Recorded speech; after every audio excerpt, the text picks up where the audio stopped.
listening to Radio Sputnik. Telling the untold.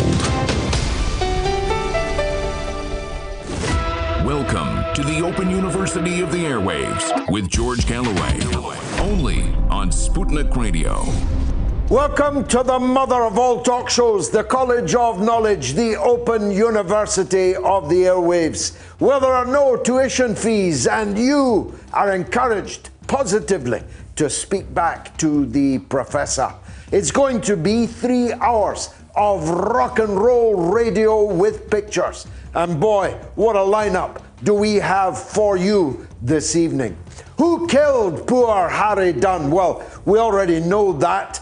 And Sekulas, a senior CIA official who did kill him and then skipped the country, claiming diplomatic immunity to which she was in no sense entitled, and was promptly promoted by the Trump administration. So bad, so bad. But what's even worse is that the British government actively conspired, not just against the family of poor Harry Dunn, but against the Northants police, who were genuinely seeking to bring justice to the family of the fallen teenager. And did Joe Biden rape Tara Reid? It's funny, the long, dismal record of Joe Biden, the degeneration of his intellect and ability to communicate, may not be the things that bring him down. It may be the cover-up of a credible accusation of sexual assault. And should football get back on the pitch, we'll be talking to a man who's going to explain how it might be done. It's all coming up over the next 3 hours. And of course, the coronavirus will not be far away. Fasten your seatbelts. It's going to be a bumpy ride. Radio Sputnik. We speak your language. The mother of all talk shows. The only education you can get for free.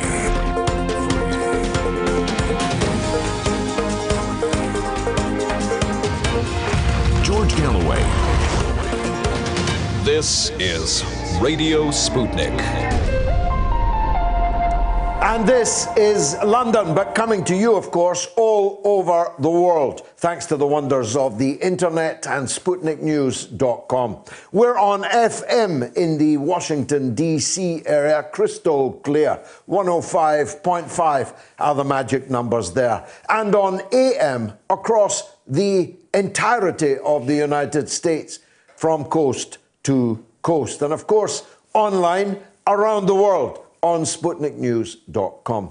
But the reality is that most of you, I think, are watching as well as listening. And if you are watching on my Facebook page or on RT's multiple Facebook portals, then share again with all of your friends, followers, contacts on Facebook.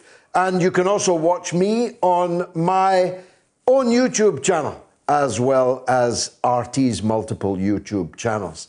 And 500,000 of you did so again last week, but I'm determined to get back up to that million, 1.17 million that we reached, I think, on week 29. So I need your help to do that. You can even watch the show on Twitter and now even on Instagram.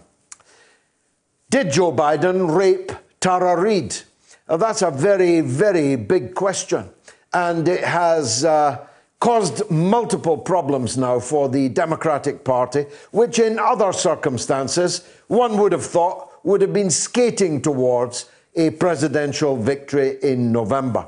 After all, Donald Trump, increasingly unhinged at the dispatch box in the press briefing room, on the Twitter handle that has become notorious across the world, you would not have thought that such a man would have any chance at all of being re-elected in November. But the reality is, for the second time running, the Democrats have picked probably the one person in America that could lose to Donald Trump. It's not just his record of support for the Iraq War and then lying about it. It's not just his track record of being actually perpetually lying about one thing or another. He was even forced out of a previous presidential primary race because he was caught lying and plagiarizing. So we're not talking about a man with any reputation to defend as a paragon of truthfulness.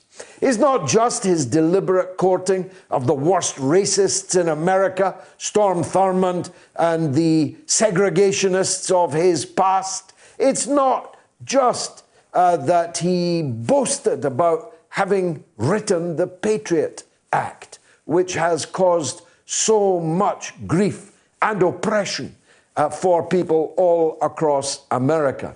It's not just his long record of shilling for corporations, of shifting the Democratic Party to the right. It's not even just the fact that he now cannot appear in public without his long-suffering wife, or is it his sister? I don't know. He doesn't know, at his side. It's not just the fact that he can't even read now an autocue. It's not just the fact that he's visibly melting in front of our eyes. It's not just the fact that his teeth shot out and across the studio floor during one of the earlier debates in the primary season. Not just that blood comes from his eye on television.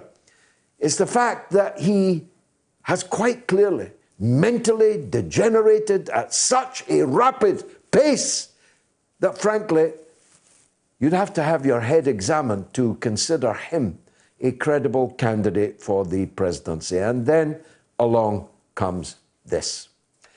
Tara Reid made credible accusations of sexual offenses against the Democratic Party's candidate for the presidency in November. We know that because she's not just making them now. We know that because she made them at the time. We know that because she made them to her neighbor at the time. We know that because her mother called Larry King live on CNN back then, decades ago, before anyone could have possibly imagined that this corpse would be dug up and put forward as the Democratic Party hopeful. So quite clearly, evidently, whatever allegations she's making, she's not making them because he's the candidate against Donald Trump, because she made them decades before that was even imaginable. It's pretty unimaginable now. Now, one of the few journalists who has made this story into what I suspect will become the story in the downfall of Joe Biden as the Democratic Party's nominee is our old friend Katie Halper. Mind you, the surrogate for Joe Biden has just called for her and Rolling Stone magazine to be prosecuted by the FBI for telling us about allegations made by a woman who claims to have been sexually assaulted. Whatever happened to the Pussy Hat Brigade? Whatever happened to the liberal nostrum that women must be believed? Whatever happened to the Me Too movement? Whatever happened to the pussy-hatted Washington Post, the pussy-hatted Huffington Post? Whatever happened to the ranks, serried ranks of liberals who told us in the case of Julian Assange, that women had to be believed, that women could not be guilty of inventing allegations of sexual malfeasance by prominent people. They had to be believed. Now, these same liberals are backing Joe Biden. Imagine. The pussy hats for Joe Biden. And they don't want to know about the woman who's making the allegations. Well, Katie Halper and those few other journalists and correspondents who have followed this show, Chris Hayes, belatedly, for example. They tried to get him sacked for doing so too. These people are owed a debt of gratitude by all of us. Because we wouldn't want a rapist in the White House, would we? Oh, wait. You know, I think it actually speaks greater volume than anything I could say about the decline and fall of the American empire than that the current lineup for president is Donald Trump against Joe Biden. Nothing I could say could be more damning of the fading, failing American empire than that. The American people deserve much better. Last time I was forced on my media platforms and so on to support Dr. Jill Stein of the Green Party because I could not honestly ask anyone to vote for either Donald Trump or Hillary Clinton. I did make the point last time that I'm not happy that Donald Trump is the president of the United States, but I'm very happy that Hillary Clinton is not the president of the United States. And I've got to tell you, that's where I'll be in this coming contest also.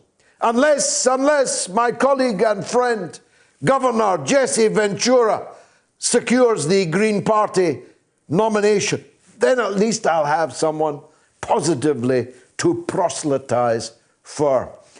He is a man that we'd be lucky to see in the saddle, riding towards the guns. Katie Halper is my first guest coming up in just a few minutes. And I promise you, this story, whether you're in America or anywhere in the world, is of monumental importance. And there's nobody better to tell it than her. Poor Harry Dunn was mowed down at the age of 19 by a woman driving on the wrong side of the road. We know now that that woman was Anne Sekulas, who was described rather coyly as the wife of an American diplomat who was based on a so-called Royal Air Force station nearby. We now know that her husband was not a diplomat, and therefore she had no diplomatic immunity.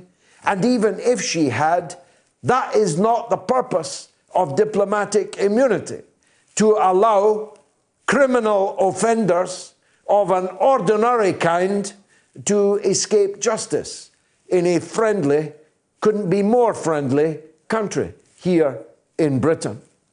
We know now that her husband was not a diplomat, but was an intelligence operative. What an intelligence operative was doing based on an RAF station is, of course, a matter for speculation. We now know that Anne Sekulas was a much more senior intelligence operative than her husband. So what these two intelligence operatives were actually doing in Northamptonshire is a matter for speculation. What is not a matter for speculation is that the British government conspired with the government of the United States, with the deep state of the United States, to allow Mrs. Anne Sekulas to avoid justice. And that is a crime of an altogether greater magnitude, because our government, their Member of Parliament, owed a duty of care to Harry Dunn's family. Our government owes a duty of care first and above all to the people of Britain, not to the deep state of the United States, not to the government of the United States. But it failed in that duty. It prioritized the interests of the American intelligence operators involved. And it's always the cover-up, isn't it? They lied and lied and lied. They lied to Harry Dunn's parents. They lied to the public. They lied to Parliament. It's always the lying and the cover-up that brings them down.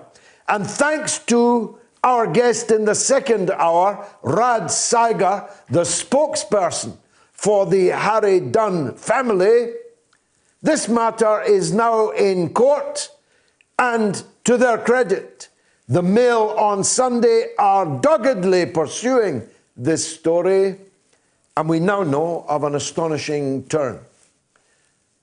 The British authorities didn't just lie to the family of Harry Dunn, they lied to their own police force in Northamptonshire.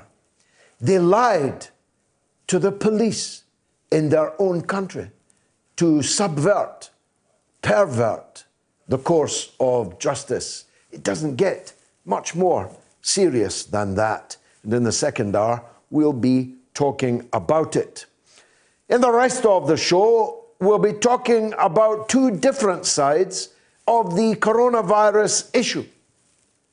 We'll be talking to Moats Medic, our very own medical expert, Dr. Ranjeet Brar, a surgeon of note, who's been with us right throughout this dreadful crisis of the coronavirus, which has now affected millions and millions of people around the world, 2 million of which have been officially recorded as having the coronavirus 19.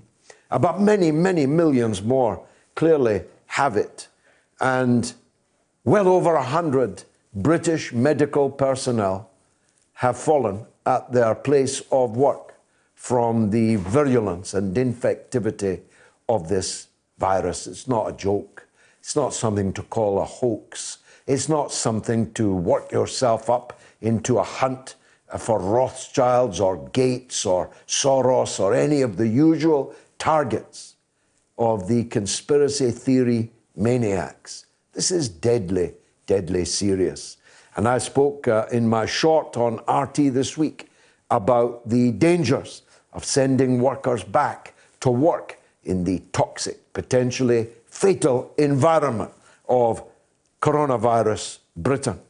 But we'll also be talking about another aspect, one we haven't talked about before. I don't know about you, but I won't be going back into any big crowds anytime soon.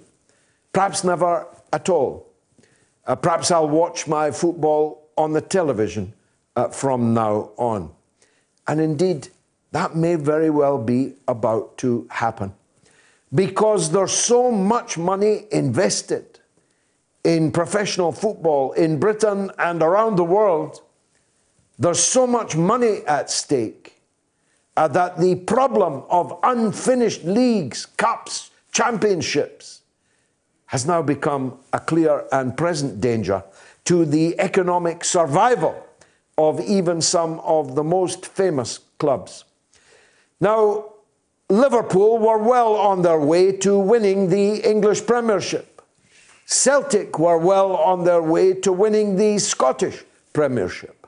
Will both be dogged for the rest of time with an asterisk after their name for the season 2019-2020. Champions elect, but not actually champions. Or should we restart the football behind closed doors? Some people say we could have cardboard cutouts of the crowd, like at Manchester City, for example. We could have crowd noise on the television. Well, I don't know how they're going to do it, but I'm here to tell you that I hope that the season can be restarted and completed, because if I'm going nuts, it's the lack of football above all other things in my personal and social life that's driving me nuts. How about you? All of this coming up over the next 3 hours, and your calls and your emails and your comments, because We're back at full strength. And thanks to Ian Puddock and his super alcoholic hand spray, my God, as a non-drinker, I feel this is affecting me. I'm no longer wearing gloves. I'm going to take a quick break, and then it's Katie Halper. Radio Sputnik.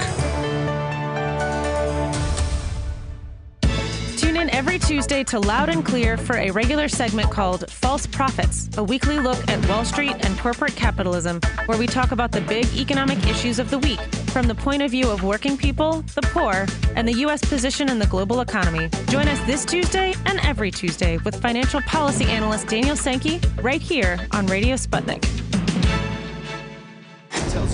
Want to talk? Get in touch with us at radio@sputniknews.com. We are talking 24 hours a day, 7 days a week. You are listening. We give you the most essential out of the endless information space. Radio Sputnik, telling the untold. Radio Sputnik, we speak your language. Find us at SputnikNews.com. 24 hours a day, 7 days a week. We give you the most essential information out there. Radio Sputnik, telling the untold. George Galloway and the mother of all talk shows. Join us at the College of Knowledge, where there are no tuition fees. Well, here's our first poll of the evening. Who should remain in lockdown indefinitely? A. Dominic Rabb. B. Joe Biden. C. David Icke. You can vote now on my Twitter poll at George Galloway. A. Dominic Rabb, Joe Biden, B, and C. David Icke. You can call in right now. The lines are open and manned. Staffed, I should say, in these politically correct times, although it is a man that's staffing them. So I don't know. The lines are open. UK number 0207 798 2255. And the US number 001 757 744 4480. And of course, you can email, and they'll put the email address up for me because I no longer remember it. On Instagram, Zulfi says, George, can you shed some light on why you think the left isn't doing so well in the major countries around the world? And, well, I may try and do that, Zulfi, but that's quite a big subject. Facebook, Jackie says, what do you think about the attack on Diane Abbott, and will Starmer dare to suspend her for nothing? No, I don't think he will. Joe says, do we, the people of the United States, really want a warmonger like Joe Biden or Donald Trump in the White House for another 4 years? I don't think so. I do think so, Joe. The United States electorate will elect either Joe Biden or Donald Trump. But that doesn't mean we have to like it, campaign for it, ask people to vote for the lesser of two evils. Because, frankly, if you vote for the lesser of two evils, evil still wins. And next time around, it all gets even more evil. It's time to break with the two cheeks of the same backside politics in the United States, as indeed it is here in Britain. Steve, though, asks, what makes Trump a better candidate than Biden? Well, I wouldn't put it in those words, Steve. I take the view that the revolting and unhinged Donald Trump would be less bad, less dangerous to the world than Joe Biden would. I believe that Donald Trump, in his second term, shorn, if you like, of some of the worst of his lieutenants, could actually begin to do some of the things that he promised to do before election the first time. I don't think he will, but I think he's less likely to take us into a major war than the Democrats are. You'll hear me talk later about the Vietnam War. The Vietnam War was a Democrat war, and we commemorate the anniversary of its victorious conclusion later in the show. I believe, actually quite firmly, that Joe Biden is the more dangerous of the two lunatics currently running for the presidency of the United States. And on Twitter, Kerry says, the fact that the US empire is offering up Trump or Biden in 2020 is proof of its demise. The empire is over. The shining city on the hill is razed. We deserve better.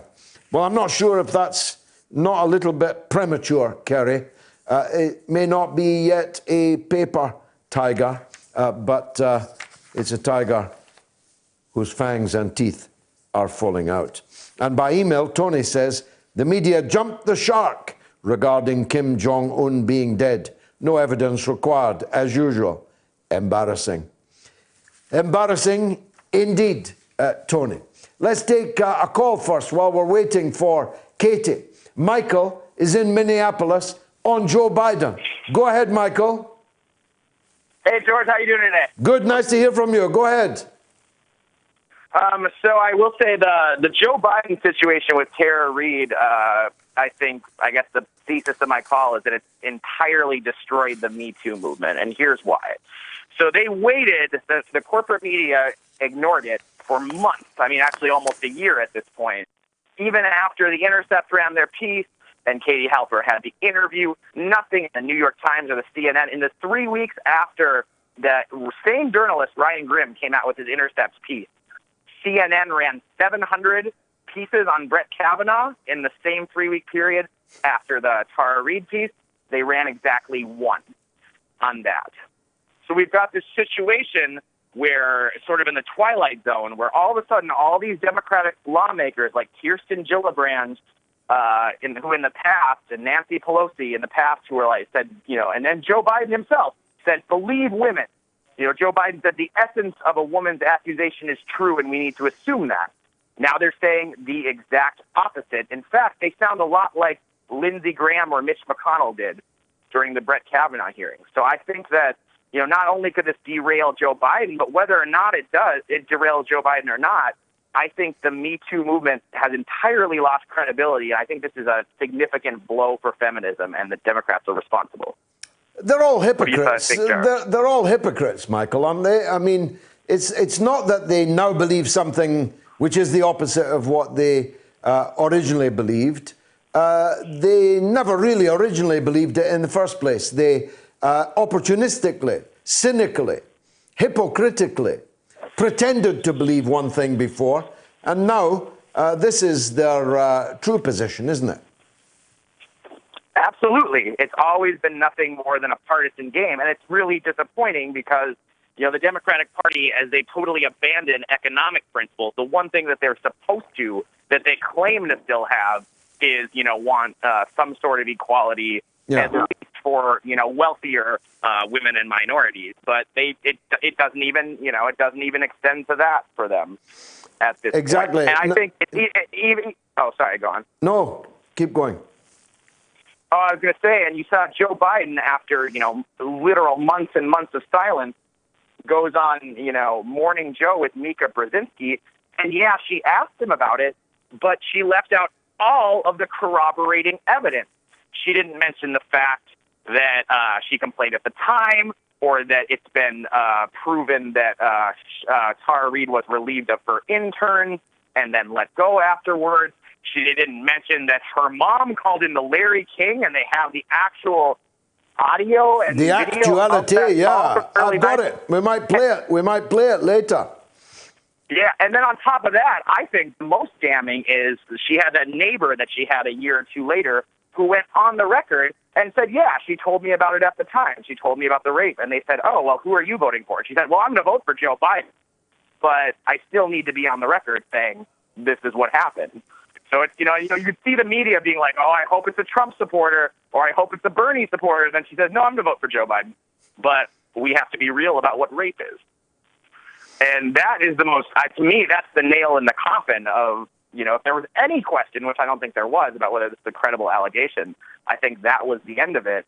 And still, there hasn't been any shift. And it's just, you think, especially as a woman in this country, women are under attack constantly by the Republicans. The Democrats are supposed to be the one bulwark to, abortion rights and feminism. And not only now Joe Biden, who still to this day, I mean, he says he doesn't, but I'm pretty sure to this day supports the Hyde Amendment and supports restrictions on abortion rights. And now their defense of him is totally undercutting any credibility in the Me Too movement. And I really think that Joe Biden, his candidacy alone, and let alone presidency, has just been an enormous blow to feminism in this country. And I think we're going to see the reverberations of that for at least the next decade. Is there any chance at this late hour that they'll ditch him, Michael? Well, so here's the thing, George. I think that it's hard for them to ditch Joe Biden for two reasons. Number one, because how do you ditch Joe Biden without going to Bernie Sanders? People forget that at the time that they were still in a virtual dead heat, when the last handful of primaries in which the CDC said shouldn't happen, and the Sanders campaign advised people to be safe and not vote, and Joe Biden said, hey, go out and vote. And so he racked up a little bit of lead there. But before that, they were deadlocked. And I don't think anyone else has more than 26 delegates.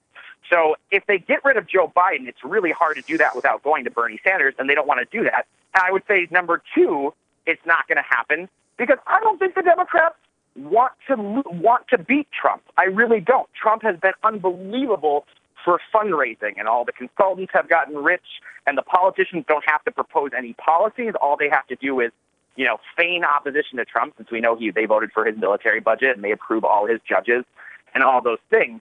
But it's easy to, they can come out every day and say, oh, Donald Trump said this awful thing. Isn't it awful? And they're right. It is awful. But they don't have to meaningfully oppose them. So I work for actually a Democratic political PAC, which is a depressing job at this point, but I have to do it until, at least for this election cycle, until I can get another one. And I can tell you that my boss, the founder of my organization, said Trump has been an absolute gift to the organization. His words.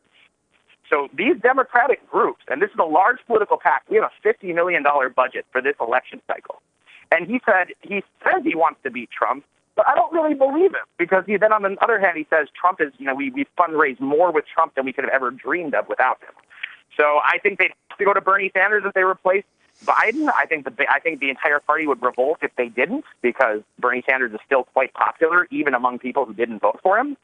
And also, I don't really think they want to win, George. I'm at that point where I just don't believe. I don't see them running a campaign where they want to win. Very interesting. Stay tuned, Michael. Katie Halper's having sound issues, but we'll get to her eventually. Thanks very much for that call. Let's go to Raif in the United Arab Emirates. We get around here on the mother of all talk shows. Raif, welcome. Hello there, George. How are you? By the grace of God, I'm good. Thank you. Go ahead. The thing I like about Trump is he's actually uncovered all the lies that we've seen in previous administrations, the amount of bombings that they had, proceeded over, and the previous administrations, one after the other. He hasn't gone into a major war, as you rightly said, and Joe Biden is a scary prospect, as you so astutely put it. For me, the biggest danger is the lobbyists in the U.S. Nobody talks about it. I find it despicable that basically they have legalized corruption in the U.S., and I just wanted to hear your thoughts on this. Of course, you're absolutely correct in every particular, but nowhere more so than on your latter point. The lobbies in the United States constitute legalized corruption.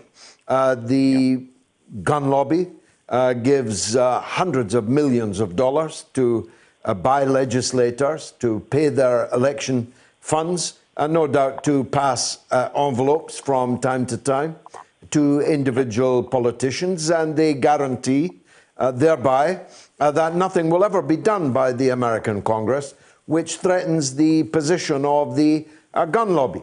The Israel lobby goes without saying. The number of congressional members, still fewer senators, who can be regarded as supporters of the Palestinian people in their epic conflict with the state of Israel, can be counted on, if not on one hand, definitely on two. And in the Senate, not even one hand. So that these two things are directly related. Money and votes. Take our money, we'll get you votes, and you can be sure of a nice life as a U.S. senator, as a U.S. congressperson. That much is obvious. And sometimes they change sides. I mean, for example, the U.S. senator with whom I famously crossed swords, or rather, he crossed mine, Norman Coleman, ex-senator for Minnesota. He was a lifelong champion of the Israel lobby and is now the leading lobbyist in America for Saudi Arabia. On one level, you would have thought polar opposite causes. But of course, you and I both know they're not that opposite at all. But he now, as an ex-senator, makes a fabulous living lobbying for the interests of Saudi Arabia. We could go on, Raif, but time is our enemy. Thanks very much for the call. Christopher is in New York on Jesse Ventura running. Go ahead, Christopher. Hello, George. How are you? Have you got good news for me or bad? Is Jesse going to run? Well, I certainly hope so. He says he would like to run on the Green Party ticket with Robert F. Kennedy Jr. That's the son of the slain senator, slain Kennedy. Yes, of course. Who ran for president back in, was it 1970 or something, I think? 68. 68. He was slain in 68, yeah. Oh. Yes, yeah. And, no doubt. What's the Green Party attitude to that?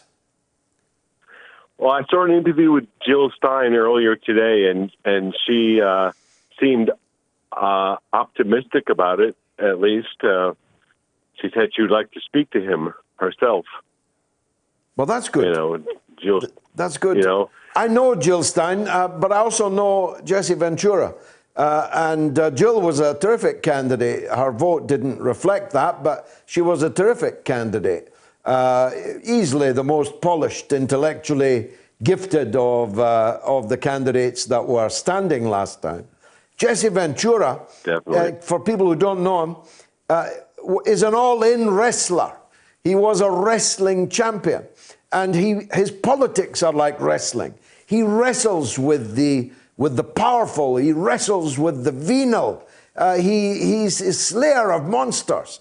He's an absolutely larger-than-life candidate, as larger-than-life as Donald Trump, and, of course, vastly larger-than-life as Joe Biden. Is that how you see him, Christopher? That's how I see it. I see it as a candidate who has, in recent years, moved more to the left, Jesse Ventura, in his views, which I like, you know, and with climate change and all of that, which is why he would run as a Green Party, I think. And I think he's not a pushover. I like Bernie Sanders, but he's a real pushover. He proved it in his last election when they were to his face cheating him and said nothing, you know. Jesse Ventura would never put up with that, Christopher. Listen, thanks for that update. I appreciate it very much. I need to not talk further to Christopher because the wonderful Katie Halper is there now. Katie, thank you for joining us. Thanks for having me. Sorry, putting on a last-minute earring. Well, I'm sorry we came to you just that second too early, but you're looking wonderful, sounding wonderful. Thanks. Now, this is a very big story. I read last night that the surrogate of Joe Biden is seeking to have you prosecuted by the FBI, thrown in prison. Investigated, to be fair. She's being very cautious. She what? She's being very cautious, just investigated, not prosecuted yet. Okay. Investigated by the FBI.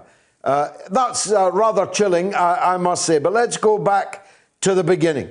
Sure. Bear in mind that a lot of people around the world that are watching and listening tonight don't know anything like what you know about the Tara Reid affair. So please give us the basic story.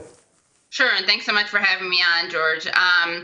Basically, we now know that this woman, Tara Reid, has been trying to tell her full story for about a year. She came forward in April of 2019 to say that Biden had treated her inappropriately, touched her inappropriately when she was working for him as a staff assistant in 1993. And she didn't say much more about that. And the context for this was that she came forward when Lucy Flores had come forward. And Lucy Flores is a Nevada politician who came forward last April to say that Biden had, right before she was making a speech, was standing behind her because he was about to endorse her or speak for her. He was standing behind her. He put his hands on her shoulders. He kissed the back of her head and inhaled deeply. And then she ran on to give a speech. And she came out basically to say that she had felt really uncomfortable about that. And when she did that, 7 other women, including Tara Reid, came forward and said they had somewhat similar experiences. Now, fast forward, what happens between that April and this March is that Tara Reid, just because she says that Biden made her feel uncomfortable, wanted her to serve drinks at an event because he thought she was pretty and had nice legs, just doing that has people attack her online, suggest that she's a Russian agent. And I mean people like Harold Painter, part of the Mick Resistance, guy who worked for that hero, apparently, George W. Bush. I'm talking about Edward Isaac Dovere, this total smear merchant who writes hit pieces about Sanders and Sanders' staff and supporters all the time. These people went online to suggest that she was working for Putin. And so the combination of that and also the trauma that many women who have been sexually assaulted go through and the fear of coming out, which is totally normal and expected, those two things combined prevented her from telling the rest of her story. And in fact, what she did is she wrote to a bunch of journalists, and I have seen the emails. She wrote to journalists. She wrote to politicians. She finally got in touch with Time's Up, which is a foundation founded precisely to support women telling their Me Too stories against powerful men, to provide them with PR and legal help. So she reaches them in January after months of trying to come forward, and they are talking to her, and then all of a sudden they reveal to her that they can't actually help her because the man she's alleging is Joe Biden, and he's running for federal office, and that would jeopardize their tax-exempt status because they're a nonprofit. Now, you can find lawyers, and most of them will tell you that that's a very conservative reading of the law. And of course, what that means is that they can't protect women in telling their stories about the most powerful men, right? So this would protect not only Donald Trump, but anyone who is running for the presidency, which are precisely the people who people need the most help with coming out to tell their stories about.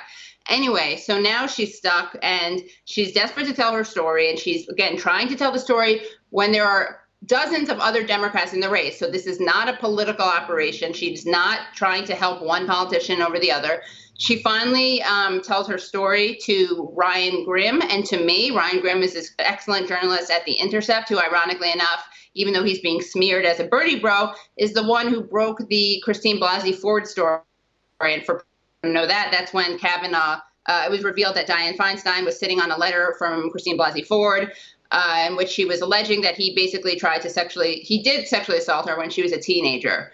And so, let's see, did I miss anything? I interviewed Tara. I released it on my podcast. I had wanted other people to do investigations into it. No one was touching it. I wrote about this at The Guardian last week, and how I wanted a more mainstream, reputable source to break the story about her allegations, because Ryan just focused on the Time's Up aspect of it.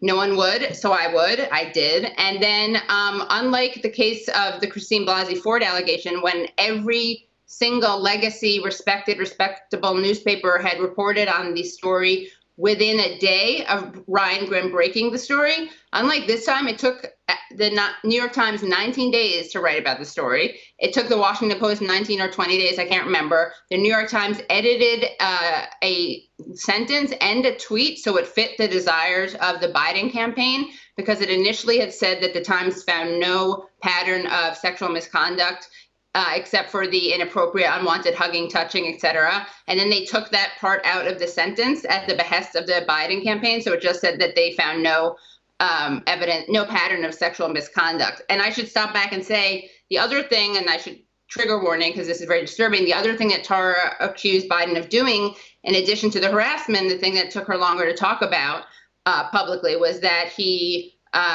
was asked to bring him a gym bag when she was working for him in 1993. She did. She brought it to him. He then had her up against the wall. He had his hand up her skirt and under her blouse and penetrated her with his hands, and then said to her, come on, man, I thought you liked me. When he realized that she didn't, he said something like, you're nothing to me, you're nothing. When she realized she was really upset about that, this is all what Tara's told me. Obviously, no one besides Tara and Biden were there, allegedly. But then allegedly, he said to her, after he saw she was really upset about that, he said to her, you're all right, you're okay, you're all right, you're okay. And then he walked off. And Tara at the time told her mother, who's died, her friend who's spoken to me, who won't give her name, but has gone anonymously on the record, and the New York Times spoke to her, the Washington Post spoke to her. No one really doubts who she is. They know her name and address and what she does, etc. She just doesn't want to be publicly exposed. And the brother, who Tara told in a much more muted way because she was his older sister, and that all makes sense. So those are the allegations. She had more corroborating witnesses that she told than Christine Blasey Ford, who I believed and I still believe. And we've seen a real double standard. It's really unfortunate, and it's really diminished the Me Too movement, which I still believe in. And that movement is founded on the principle that the default is that you believe women, because there's so many obstacles in women coming forward, and the criminal justice system is so ill-equipped to deal with them. But basically, because people hate Trump, which I don't blame them, they don't want to look at this. And honestly, the problem is they had an entire year to look at this, while Biden was not the only person in between Trump and another 4 years. Well, quite so. And in that year, we've all grown used to seeing video of Joe Biden behaving inappropriately, not just to adult women, but to little girls. Right. In fact, yes. In real time, we've seen it. Sorry. One of the things that makes the defense of Biden so literally incredible is that one of his executive assistant for 20 years or something, Marianne Baker, because of course it took Biden a really long time to even respond to this. He was responding through his campaign, which is always interesting. And one of the people who came out first was a woman, Marianne Baker, who was his executive assistant. And she said that she had never heard about anything inappropriate between Tara and Biden or Biden and anyone else. And that's just, I don't know why she would say that, because I don't think anyone believes her, because how are inappropriate things, not harassment per se, and not assault, but just inappropriate things. That's kind of the definition of how Biden operates. And I just bring that up to go to the credibility of those who's defending it. One of the smoking guns here is the call that Tara Reid's mother made to the Larry King show, now a colleague of mine, then on CNN. We've got it here. Bear with us, Katie. We'd like to play it for the audience. Chris, can you play that? San Luis Obispo, California. Hello. Yes, hello. I'm wondering what a staffer would do besides go to the press in Washington. My daughter has just left there after working for a prominent senator and could not get through with her problems at all. And the only thing she could have done was go to the press, and she chose not to do it out of respect for him. Or she had a story to tell, but out of respect for the person she worked for, she didn't tell it. That's true. So there you go. As proof at least, there's proof of other things, but as proof at least, this is not an allegation that is being made now because he's the Democratic Party's candidate. This is an allegation made, and her mother on international television just there doing it. How significant is that? Well, it's really significant. And one of the most important things to remember is that when you don't want to come forward about your assault, you are going to reveal details in incompletely at first. And so many people are pointing to inconsistencies. Now, of course, like you're saying, this is pretty remarkable. Tara Reid had said to me and Ryan Grimm, at least, if not also other journalists, but she had told both of us that she remembered her mother going on the Larry King show, and she thought it was to say that he had harassed her. Now, it doesn't matter really. The point is that because some of her critics, I shouldn't even waste airtime saying this, but some of them are like, well, she didn't say it was harassment or assault. That doesn't matter. The point is something happened that was a big enough deal for Tara Reid's mother to call in. And if Tara Reid were lying, what is this? She would make it up. She didn't even know the video still existed. She had no idea. In fact, they found it because Ryan Grimm came on my podcast, the same podcast where I broke the Tara Reid story. He came on, he mentioned that she had said that because we were talking about how she had all these details that someone who was making something up just wouldn't have. Like, why would you say that? And sure enough, someone heard that episode. They went out and they found that videotape. So that adds up to the fact that we know from the interview with that I did with Tara that her mom was really upset and really wanted Tara to go further in speaking out against this than she did. And it's kind of cool. So Tara actually was really happy that her mom, it's like her mom, I mean, it's a metaphor, obviously, but her mom wound up like speaking out for her from the beyond the, from the dead. And it's really moving because her mom was this really powerful, passionate feminist who always wanted Tara to speak up more than she did. And so what happened was when the assault happened, she told her mom, she told her friends, she told another friend who came forward a few years later, and she told her brother a kind of PG-13 version that you would tell your 20-year-old brother. But the really cool thing now is that we know that her mom was upset about it, and Tara did not go to the police. She did file a written complaint, which the Biden campaign, it's just disgusting seeing how the press does the PR work of the campaign. I mean, I've known this and you know this, but I've never, and I seem so naive, but every day it's a new level of brazen shamelessness with which the media just serves as the PR arm for the Biden campaign. I mean, it's unbelievable. And there's all this victim blaming and rape shaming. And all of a sudden, I thought Democrats were the ones who were sensitive about trauma, sexual assault, guilt, and understanding people didn't tell everything at the same time. But all of a sudden, they are talking about Tara Reid the way the right wing talked about Christine Blasey Ford. And it's really not going to hold. Something's going to give. And it's either the Me Too movement's integrity, or maybe what my hope is that people will just actually cop to what the truth is, which is that maybe for a lot of people, Biden may have done this, and maybe he's better than Trump, and we're going to support him anyway. That's a position people have. I can agree or disagree with that, but that has some honesty. What doesn't have honesty is the idea that this woman's a liar by the very standards to which we held Christine Blasey Ford. And if Christine Blasey Ford is credible, then so is Tara Reid, unless it's a class issue, in which case you're not credible unless you are a Stanford professor of psychology. Well, that was my very next question, actually. I saw you refer to the class aspect of this. Tell us what you mean by that. Well, I mean, we've known for a long time, right, that you have to be the perfect victim to get a hearing. And I actually remember some of my friends saying at the time of the Christine Blasey Ford, controversy when Kavanaugh was confirmed, despite the fact that not only was he unqualified, despite the fact that not only did he lie about his past, but if the Dems were at all competent, they could have read an article that Nathan Robinson wrote that detailed how he was lying during the actual confirmation hearing, but they didn't. But I remember a friend of mine who's a woman of color and a feminist, and she was so upset when she heard that he was confirmed, because she was like, if that woman can't get a hearing, or she can get a hearing, but if she can be dismissed, her claims can be dismissed, how do any of us have a chance? How do any of other of us have a chance? Those who aren't women, who aren't waspy, blonde PhDs at Stanford. And again, it wasn't an insult of Christine Blasey Ford at all, who my friend believed and who I believe, but it kind of was a rude awakening. So of course, someone who, I mean, not that it matters, but can you imagine these people are publishing that this woman filed for bankruptcy in 2012 as if that's weird or relevant? Why is that relevant? This is the victim shaming and smearing that, again, we expect from the right wing and not from, allegedly, not from, I guess we do though, from centrist Democrats.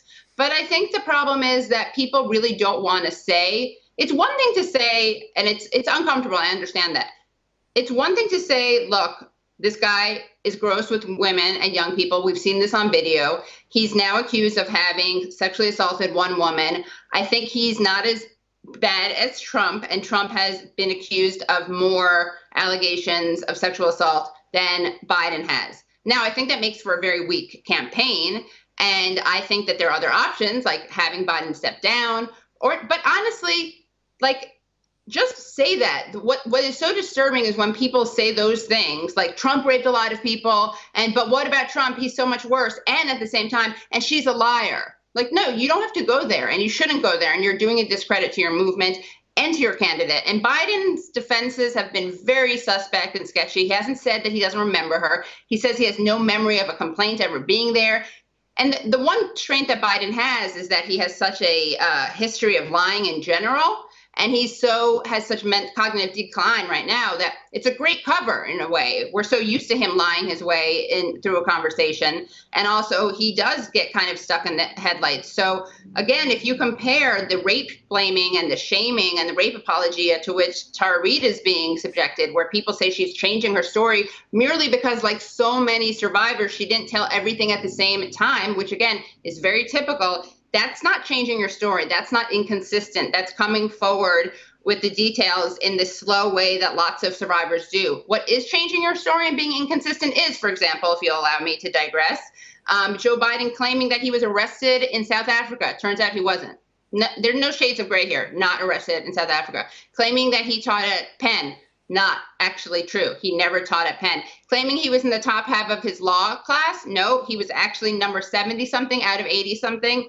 What else can we talk about? Well, he was forced out as a plagiarist. Right, you're right. Because he plagiarized your dear Neil Kinnock. Neil Kinnock, right. You're going to think I'm crazy here. But what'd you say? You're going to think I'm crazy here. But I believe Joe Biden may have been plagiarizing me. It was me that was arrested in South Africa. Really? It was me that was on my way to try and see Nelson Mandela in Paulsmoor Hospital. It was me that was taken to the Guguletu police station. Although he got his cities mixed up, he said he was in Johannesburg. But of course, Mandela was in Cape Town. It was me that got punched and bled at the hands of an apartheid police officer. I know you think that sounds crazy, but no, given the way he plagiarized Neil Kinnock... he has a thing for Brits. he maybe thinks people in America won't know. But anyway, leaving that aside, all of this mess, how can the Democrats be sanguine about going into battle against a ferocious, grisly bear like Donald Trump, with this man who can't go out now without his wife or his sister? I don't know which. Neither does he. Right. Neither does he. She's doing more talking than him. How can they possibly proceed with this man as their candidate? Well, I think it's a really interesting question because I always, I'm the host of the Katie Halper Show. I'm also the co-host of the show called Useful Idiots with Matt Taibbi. And on both of those shows, we spend a lot of time, or I do, wondering, is this person dumb or disingenuous? So in this case, it's like, is the Democratic Party that out of touch that they really don't get how this will land or be seen, kind of the way they did with Hillary Clinton? Or are they so committed to preventing Bernie Sanders from being president or being the nominee that they'd rather go to battle with this extremely weak person? And I'm not sure, and it could be a combination, and they could be tricking themselves. But again, I think what you have is people are attempting to blame Tara. And this is the thing that, like, let them come for me, that's fine. But watching them blame Tara for just trying to tell her truth over the course of a year, and this is what kills me. You know, they keep saying, isn't the timing suspicious? Now, you know what? You know her timing? Her timing was the timing of, actually, it wasn't this. her timing was trying to tell this story for a year. But let's say she had first come forward in March and not tried to come forward since the year before. That would have made her timing comparable to the timing of Anita Hill and Christine Blasey Ford, right? They came out when Kavanaugh or Thomas were about to be confirmed. So again, you can't label this as suspicious behavior unless you're also willing to label Ford and Hill as suspicious. And I think that's a really good question. And a lot of people who are blamed, there was a while and there was a time after I broke this story and after Bernie Sanders dropped out, and anyone who cared more about defeating Donald Trump, before Sanders dropped out, anyone who cared more about defeating Donald Trump than they did about stopping Sanders from getting the nomination should have been writing about this, talking about it, agitating about it. And the excuse that the Times has and the Washington Post has is that they needed to do their investigation. That's just not true, because they went into the Christine Blasey Ford story the day of, and they didn't do their diligence with that. I mean, I'm not saying it's due diligence or not. I'm saying they didn't do the thing that they claim is required to look into this in her story.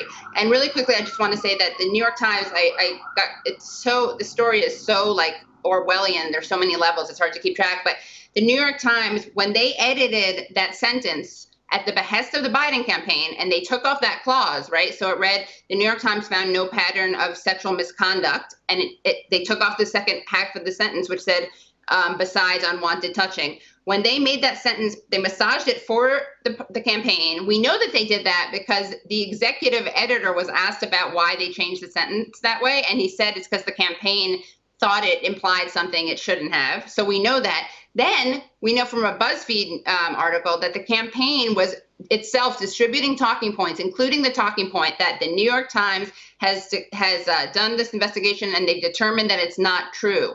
And they use that very quote that they helped craft in their talking point. Now, the New York Times, to its credit, that kind of arrogance and open, they pulled back the curtain a little too much on that one, I think, the Biden campaign. So New York Times journalists actually spoke out and said, we didn't determine anything either way. We didn't say it happened. We didn't say it didn't happen. And they released a statement. Now, what's amazing is, again, because the hubris knows no bounds, we see Joe Biden going on Mika on Morning Joe on Friday morning. And Mika Brzezinski herself is someone who has done run interference for Joe Biden. She defended him last April when Lucy Flores and 7 other women, including Tara Reid, said he made them feel uncomfortable. She said he's just flirtatious. She also had on this guy, Mark Halperin, who's another Me Too guy. She wanted to have a show with him, but MSNBC wouldn't let her because it was too bad of a PR move. So she's the guy who interviews Joe Biden. And she recycles the New York Times talking point, even though they said we didn't come out with anything either way. She very selectively says, if you look at the tape, she says, no one the New York Times spoke with, none of the staff confirmed her allegations. Now, there's a reason she said none of the staff, and that's because the New York Times, over the course of its investigation, talked to 2 interns who didn't say they saw any harassment or assault. But here's what they said. They said that all of a sudden, Tara Reid, who was supervising them, because one of her duties at the time was supervising interns, they said that she was all of a sudden removed from supervising them, that her job no longer included supervising interns. Now, that's relevant because in her interview with me and in her interview with Ryan Grimm, Tara specified that she felt like she had been retaliated against when she spoke out against the harassment. Now, again, she never spoke out against the assault. And this is confusing for some people, but when you're a young woman and this is happening, it's very understandable that you speak out against the harassment, and then the assault you don't speak out against. Anyway, she made some attempts to speak out, and she says because of that, she was put in a windowless office. She was moved. She was given a month to find a new job, and she was also had a lot of her fun duties taken away. She was including supervising interns. Okay. So again, the New York Times found these 2 interns who corroborated that aspect of it, the retaliation aspect of it. And what's interesting is that Mika didn't bring that up. The New York Times didn't ask the Biden campaign to comment on that, to confirm or deny that. But that should be a big part of the story again. And of course, Mika failed to mention that there were people who Tara Reid had told at the time, that there were people who Tara Reid had told a few years later, that these people had gone on the record, some of them. So it was a real whitewashing. And Biden, of course, no one's talking about the fact that he's lying about the National Archives. He's claiming that he'll open the National Archives records on him, but not the University of Delaware records, because if there's any personnel stuff, it'll be in the National Archives. And you know who's disagreeing with him on that? The National Archives themselves. Wow. Well, this story is going to run, and you're the go-to source and the very best of luck in avoiding investigators of the Federal Bureau of Investigation. If you're still at large, Katie, come back and tell us how this story is developing. Thanks very much. And everyone, I really encourage everyone to listen to the podcast interview I did with Tara and the other ones. And that's you can find the Katie Halper Show on SoundCloud or iTunes, but you'll definitely want to listen to it. Okay, I'm sure they will. Thanks for joining us, Katie Halper. Let's take a turn now to the news with Jamie Lowe. He's good. Curious about our curriculum? Have something to say? Then call us now to join the debate on the mother of all talk shows with George Galloway. Tune in every Tuesday to Loud and Clear for a regular segment called False Prophets, a weekly look at Wall Street and corporate capitalism, where we talk about the big economic issues of the week from the point of view of working people, the poor, and the U.S. position in the global economy. Join us this Tuesday and every Tuesday with financial policy analyst Daniel Sankey right here on Radio Sputnik. It's time to double down with Max and Stacy. Yeah, double down. We're talking markets, finance, business, economics, ka-ching, bling, just about everything money related on Sputnik. It's called Double Down. We're asking, are dead cats bouncing or have fundamentals changed? That's this week on Double Down.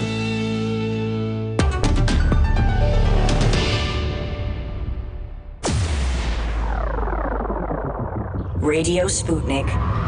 We speak your language. Find us at SputnikNews.com.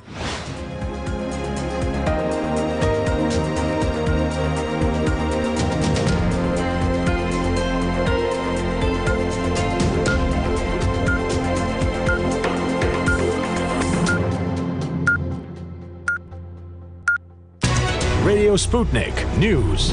Russia has recorded the highest daily rise in coronavirus infections since the outbreak began in the country, with 10,633 new cases in the past 24 hours. The increase brings Russia's total COVID-19 cases to 134,686, the seventh highest tally in the world. But Russia's mortality rate remains low relative to other countries such as the US, UK, Italy and Spain. Today, a further 58 deaths were announced, bringing the total to 1,280. Moscow has been particularly hard hit by the virus, leaving its healthcare system struggling to cope.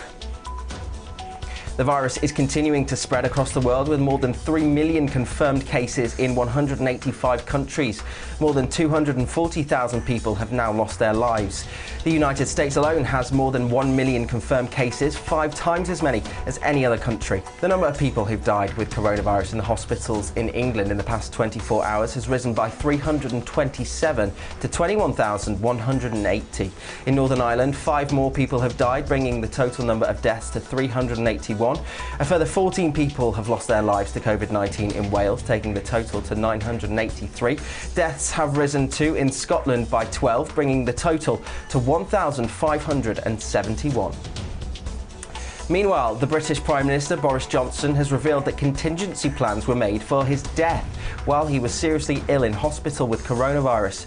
In an interview with a Sunday newspaper, he said at one point it was 50-50 whether he would be put on a ventilator. He added that it was a tough old moment and he knew at the time that doctors had devised a plan in the event of his death. Johnson said he was given litres and litres of oxygen to keep him alive and credited his recovery to wonderful nursing. Masks will be compulsory on public transport in Spain as the country moves to gradually relax its tough lockdown. Prime Minister Pedro Sanchez says the government will distribute 6 million masks, mainly at transport locations, and give another 7 million to local authorities. Adults in Spain are now able to exercise outdoors for the first time in weeks. Lockdowns in other European countries are also being eased, though social distancing remains in force. Some countries require face mask wearing in shops and on public transport, and some children in Germany will return to school this week. Italy has Europe's highest death toll from the coronavirus, closely followed by the UK and then Spain. To the Far East now, and North and South Korea have exchanged gunfire in the demilitarised zone, which divides the two countries. Seoul's minister says shots from the north hit a guard post in the central border town of Chorwon. It says it returned fire and delivered a warning announcement. Such incidents across the world's most heavily fortified border are rare. The US Secretary of State Mike Pompeo told US media that the shots from the north were believed to be accidental, and South Korea's Yonhap news agency quoted a government official saying the shots were not likely to have been intentional. No injuries were reported in the incident. US President Donald Trump says he's glad that Kim Jong-un has re-emerged and appears to be healthy. Trump took to Twitter to say he's glad to see he's back and well. It followed the release of video footage where the North Korean leader reportedly attended the opening of a fertilizer plant. It was Kim's first public appearance in almost 3 weeks. His absence, particularly from his late grandfather's birthday celebrations on the 15th of April, had sparked intense global speculation over his death. Billionaire US investor Warren Buffett says his company Berkshire Hathaway has sold off all of its shares in the 4 largest US airlines. Speaking at the annual shareholders meeting, Buffett said that the world has changed because of the coronavirus. He added that he'd been wrong to invest in the airline industry. Buffett's comments came just hours after Berkshire Hathaway announced a record $50 billion net first quarter loss. In Britain, airlines BA and EasyJet have both announced that they will make substantial redundancies because of the virus. And finally, a woman who dug up an unexploded World War II bomb in her garden says she threw it across the lawn for a dog to play with before she realised what it was. Lulu Cirillo was gardening at a home in Weymouth in Dorset when her spade struck the bomb 10 inches into the earth. She said she thought it was a large stone and took it into her house and cleaned it with a Brillo pad in an effort to get a closer look before asking people what it was on Facebook. When Facebook users suggested it was a bomb, an absolutely terrified Mrs. Cirillo called the police and returned it quickly to the garden before it was taken away by bomb disposal experts. The woman said online that she never realised it might have been a bomb and it was taken away and blown up on the nearby Weymouth beach by Army bomb disposal experts. That's exactly why you won't catch me doing any gardening. I'm Jamie Lowe for Sputnik News.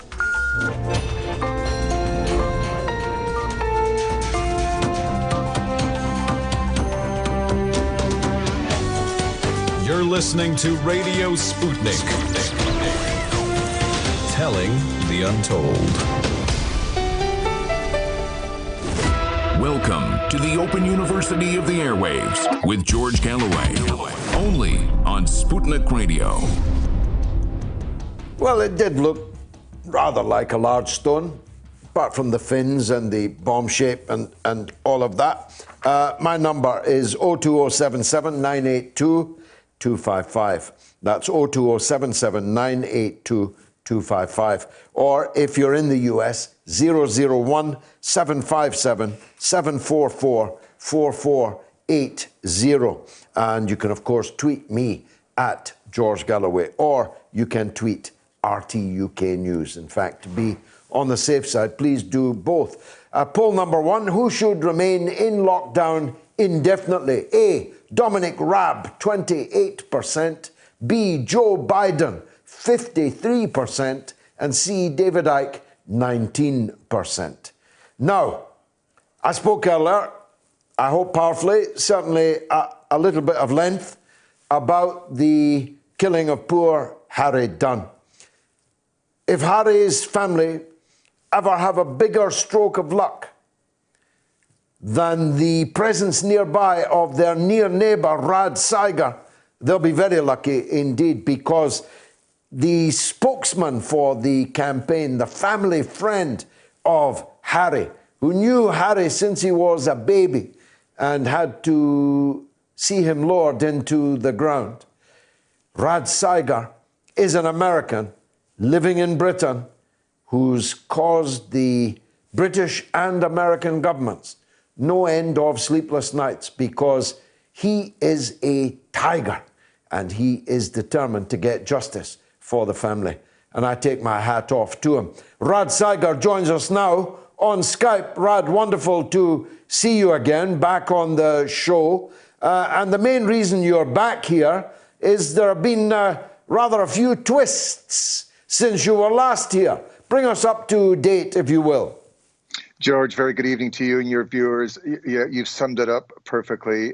George, since I was last on your show a few weeks ago, what's coming out in the British media, and my thanks to all them for all their hard work is nothing short of extraordinary. And this evening we are on the verge of witnessing one of the greatest scandals being exposed certainly in my living memory, George. And it breaks my heart because not only has it done terrible damage to the relationship between these two great countries, but more importantly to me, as you've just said, my friends live about 300 yards up the road from where I am, and George, they're just going through the most awful time, and it's all needless. So look, just a very brief update then. So as a reminder, in the English legal system, it's up to the police to determine who has diplomatic immunity. That's written into the rules. And what's come out now is the Foreign Office in London took it upon themselves to determine that Anne Sakoulas had immunity. They kept Northamptonshire police in the dark for 14 days, the very people who were supposed to make that determination. Her position, her diplomatic immunity position, George, as you and I have discussed before, is far from clear. We say she doesn't have it. At best, it's ambiguous. They kept out all that information from the police, and then guess what? They let her leave. And George, I just can't quite believe what I've seen. And it's done terrible damage. Now, what we don't know at this point is whether that's a cock-up or whether it's conspiracy.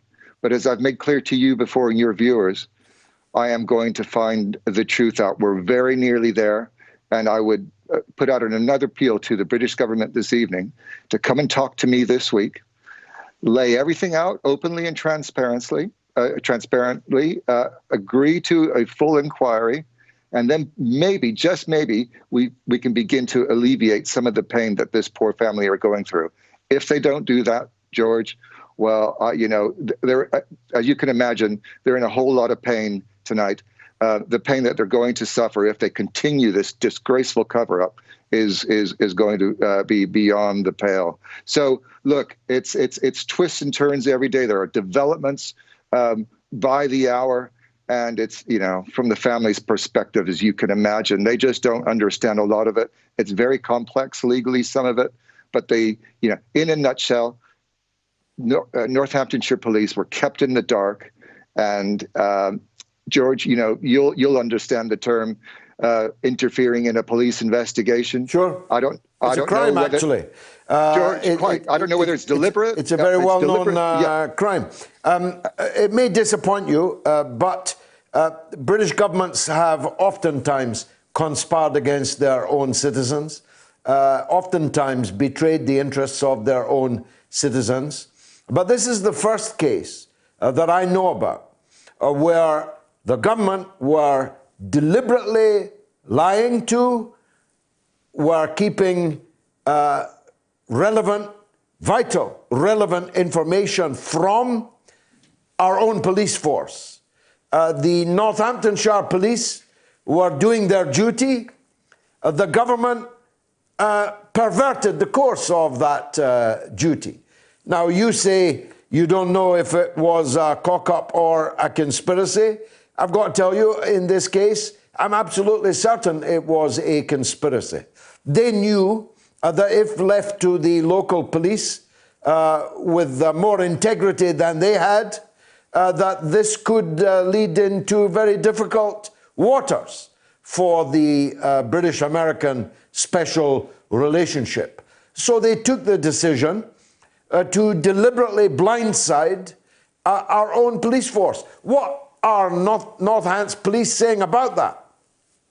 I don't know is the honest truth to that, George, but I have sat with them before and I've seen how angry they are. I didn't know why then, but I certainly know now. And, I think they're going to be standing shoulder to shoulder with us. And, they are absolutely furious. I'm certain of that. Now, this decision, I'm again bound to tell you, must have been taken at a ministerial level.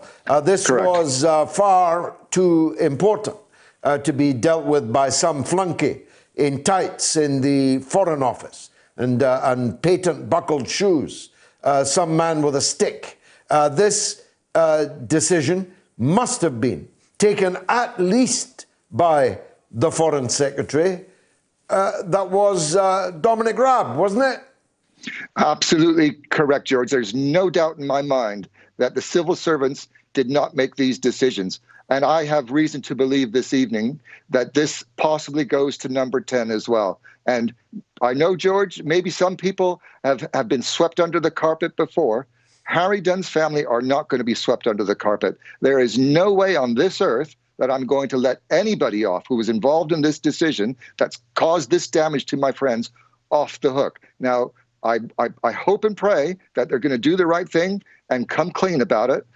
George, there's nothing that I hate more than anything else than a cover-up. And if this goes as high as number 10, that's where we're going to go. Finally, and I'm grateful for your time, Radd, what's the latest in the court case? So there's a judicial review against the Foreign Secretary at the moment. We've had hearings postponed because of the lockdown, obviously. If they don't concede the case, George, which I certainly hope that they will, those hearings will be relisted next month. And make no mistake, we will prevail in those proceedings, no doubt. Stay on the line, Radd, because there's a call about it from Sean in London. Sean, go ahead. Hi there, George. It's smashing to speak to you again. And you. Hi there, Radd. Smashing to speak to you as well.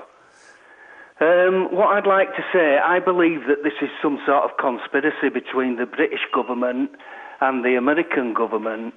What I believe is that they won't extradite Ansakoulis to the United Kingdom because the British government have come into a deal with them that if Prince Andrew is wanted in the United States for questioning about child abuse, then they will refuse to send him over on account of Ansakoulis not being sent to Britain. And I believe that this is a conspiracy that is being organised by the British establishment and the American establishment. I don't know what you and Radd think about that, but that's my personal view. Radd, you got any views on that? I'm sorry, George, I didn't get any of that. I didn't hear that. Sean wonders if this is tied up with the reported wish of the FBI to question Prince Andrew. And he wonders because nobody trusts government anymore, and quite rightly too, wondering if this is some kind of quid pro quo. Certainly. So we've looked at that issue before. You can never look at this, George, as any straight swap, a prisoner swap, effectively. But what I've said to Mr. Robb and what I've made clear to other members of the government, that absolutely nobody in the United Kingdom is to be extradited to the United States until the United States lives up to its international obligations and sends people this way. So I'm very confident that people like Julian Assange, Prince Andrew, Dr. Mike Lynch, and others will not be going to the United States while the Americans have effectively ripped up the extradition treaty. Well, thanks, Radd, very much indeed for joining us again. Please keep bringing us up to date with the case as it develops, and I hope the government comes to heel and does the right thing in the course of the next week. But I saw some pigs flying past the window there as I was speaking. Radd Seiger, the spokesman for the family of Harry Dunn. Thank you, Sean, in London, for that call. Lots of social media comments, but I probably better take a quick 1-minute break. Bear with me.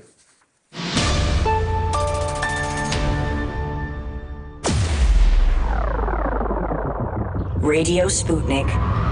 We speak your language.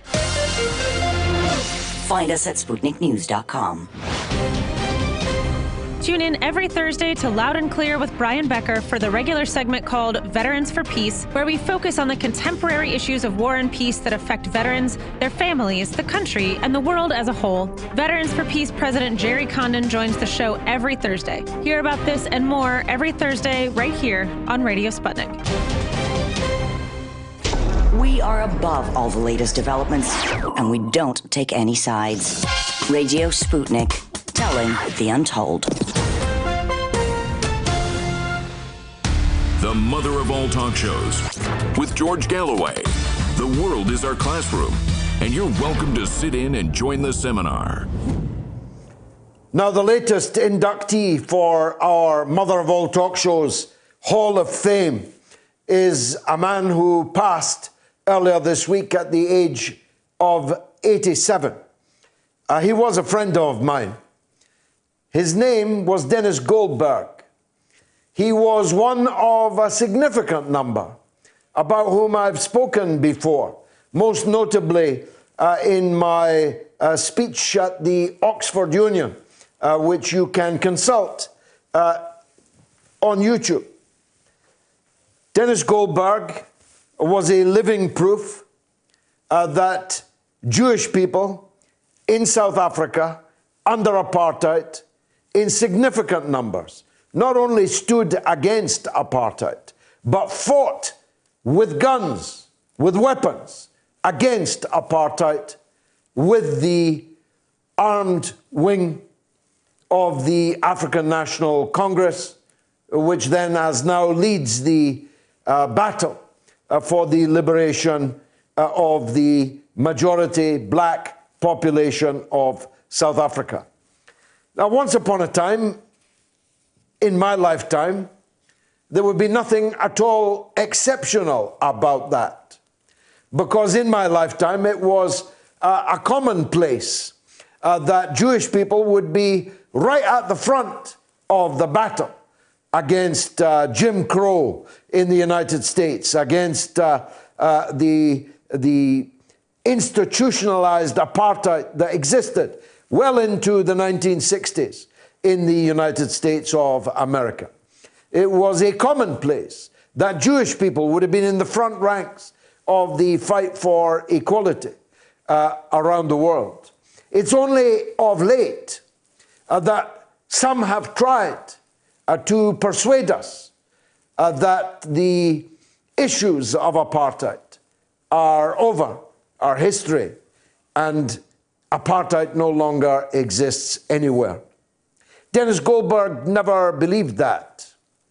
Dennis Goldberg was convicted alongside Nelson Mandela, but he never shared a cell or a cell block with Nelson Mandela in 22 years of incarceration, because absurdly, the apartheid system applied even in prison. And so there were 5 Jews, by the way, 5 Jews on trial with Mandela at the Rivonia trial in the early 1960s, where they were alleged to have conspired at the home of a farmer, himself also Jewish, to plan the military struggle for the overthrow of apartheid. And Dennis Goldberg, when finally freed, went to Israel to visit his daughter on her kibbutz, but rapidly left to return as a hero in South Africa because he said apartheid was alive and sick in Israel itself. Dennis Goldberg then campaigned around the world with other Jewish heroes like Ronnie Kasrils, his comrade in arms, for an understanding in the world that whereas boycott, divestment, and sanctions had worked as the anvil on which South African apartheid was broken, with the ANC as the hammer, BDS around the world as the anvil, apartheid South Africa was broken. And Dennis Goldberg, until his dying breath, fought for the Palestinian people with all the passion with which he had fought for the people of his own country, South Africa. He was a hero. Like Joe Slovo was a hero, like Ruth First was a hero, like Albie Sachs was a hero, Like Ronnie Casserels is a hero, Dennis Goldberg, who died this week, was a hero worthy of inclusion in our Mother of All Talk Shows Hall of Fame. Now, one of the friends with whom I worked for many long years when it looked as if we might not prevail, when apartheid had many friends and powerful interests alongside it, and we were comparatively few in number. Our leader in Scotland, then as now, in the anti-apartheid struggle was Brian Filling, a good friend of mine, and now, praise the Lord, the honorary consul of South Africa in Scotland, and he joins me now. Brian, wonderful to see you again. You don't look a day older, unlike my good self. Our friend Dennis has passed, but his name will live forevermore, won't it? It will indeed, George. You're very flattering to say I don't look a day older. I can assure you that's not what everybody says, but thank you anyway. Yes, it's a sad week with Dennis passing, but it's also a time to celebrate his wonderful contribution, not just to South Africa, but in many parts of the world, because when he was released from prison, of course, he became the ANC ambassador and spokesperson, and he travelled the world, which of course was still suffering under apartheid, that crime against humanity, which unfortunately the British governments, including at that time the Mrs. Thatcher government, continued to resist sanctions, the last country in the world to do so. And he campaigned, as you well know, in Britain as well. And I was very fortunate to, on his release, organise his first visit to Scotland, where he went on a speaking tour. He came many times thereafter, and he was inspiring and brought many, many people into the anti-apartheid movement and the cause. And then I was very fortunate that in 1994, when ANC won the election, and on the 10th of May, Mandela was inaugurated as president, I sat beside Dennis and his wife Esme in Union Buildings, the citadel of apartheid, to celebrate the inauguration. And I remember Dennis looking up at the flypass and saying he used to sit in Pretoria Central Prison, where, as you say, he was for 22 years. And each flypast of the planes coming over to recognise the incoming president, and of course it was apartheid presidents while he was in prison, he tried to do a Uri Gelner and bend their wings, typical of Dennis's humour. And he looked up, and when he saw the new flag under the wings of those planes, he said in his dry way, "I hope these really belong to us, and it doesn't happen what happened in Chile with, as you'll recall, the overthrow of President Allende, initiated by the CIA, which put Pinochet into power for a long time, unfortunately." Yes. So, now, on that question of time, Brian, it is now a commonplace. I mean, no person in their right mind would now admit to having been a supporter of the brutal apartheid system in South Africa. But you and I lived through a time where we were the outlaws, and the rich and the powerful in Britain were up to their necks in South African apartheid. Tell us something of that. Yes, indeed. The reality is that even now, people who, as you say, no one claims to have supported apartheid. Indeed, some deny still that they did. But we know who they are. For example, the Tory group in Glasgow City Council boycotted the freedom of the city being given to Nelson Mandela in 1981, and which was the first city in the world to give him freedom. And years later, sometime later, they went a delegation to South Africa, run by the then apartheid consulate in Glasgow. And this was to show to them that the tricameral parliament, you may recall that in the apartheid regime, in trying to fool the world that they were reforming, had given a parliament to the Indians, a parliament to the coloured people, but the white parliament still retained the majority control. So nothing actually had changed. I'm glad to say that the vast majority of Indians and coloured people, and as they were described at that time during apartheid, with its apartheid policies, they resisted, and it became a mock of a parliament. But these Tory councillors went out there, came back, and argued that South Africa was changing and that there was therefore no need for sanctions and so on. So yes, Mrs. Thatcher led the world in terms of its opposition to sanctions. I remember at the Commonwealth Summit in 1986, when she was asked the question at a press conference afterwards, on how much concessions did you make, Mrs. Thatcher, on sanctions?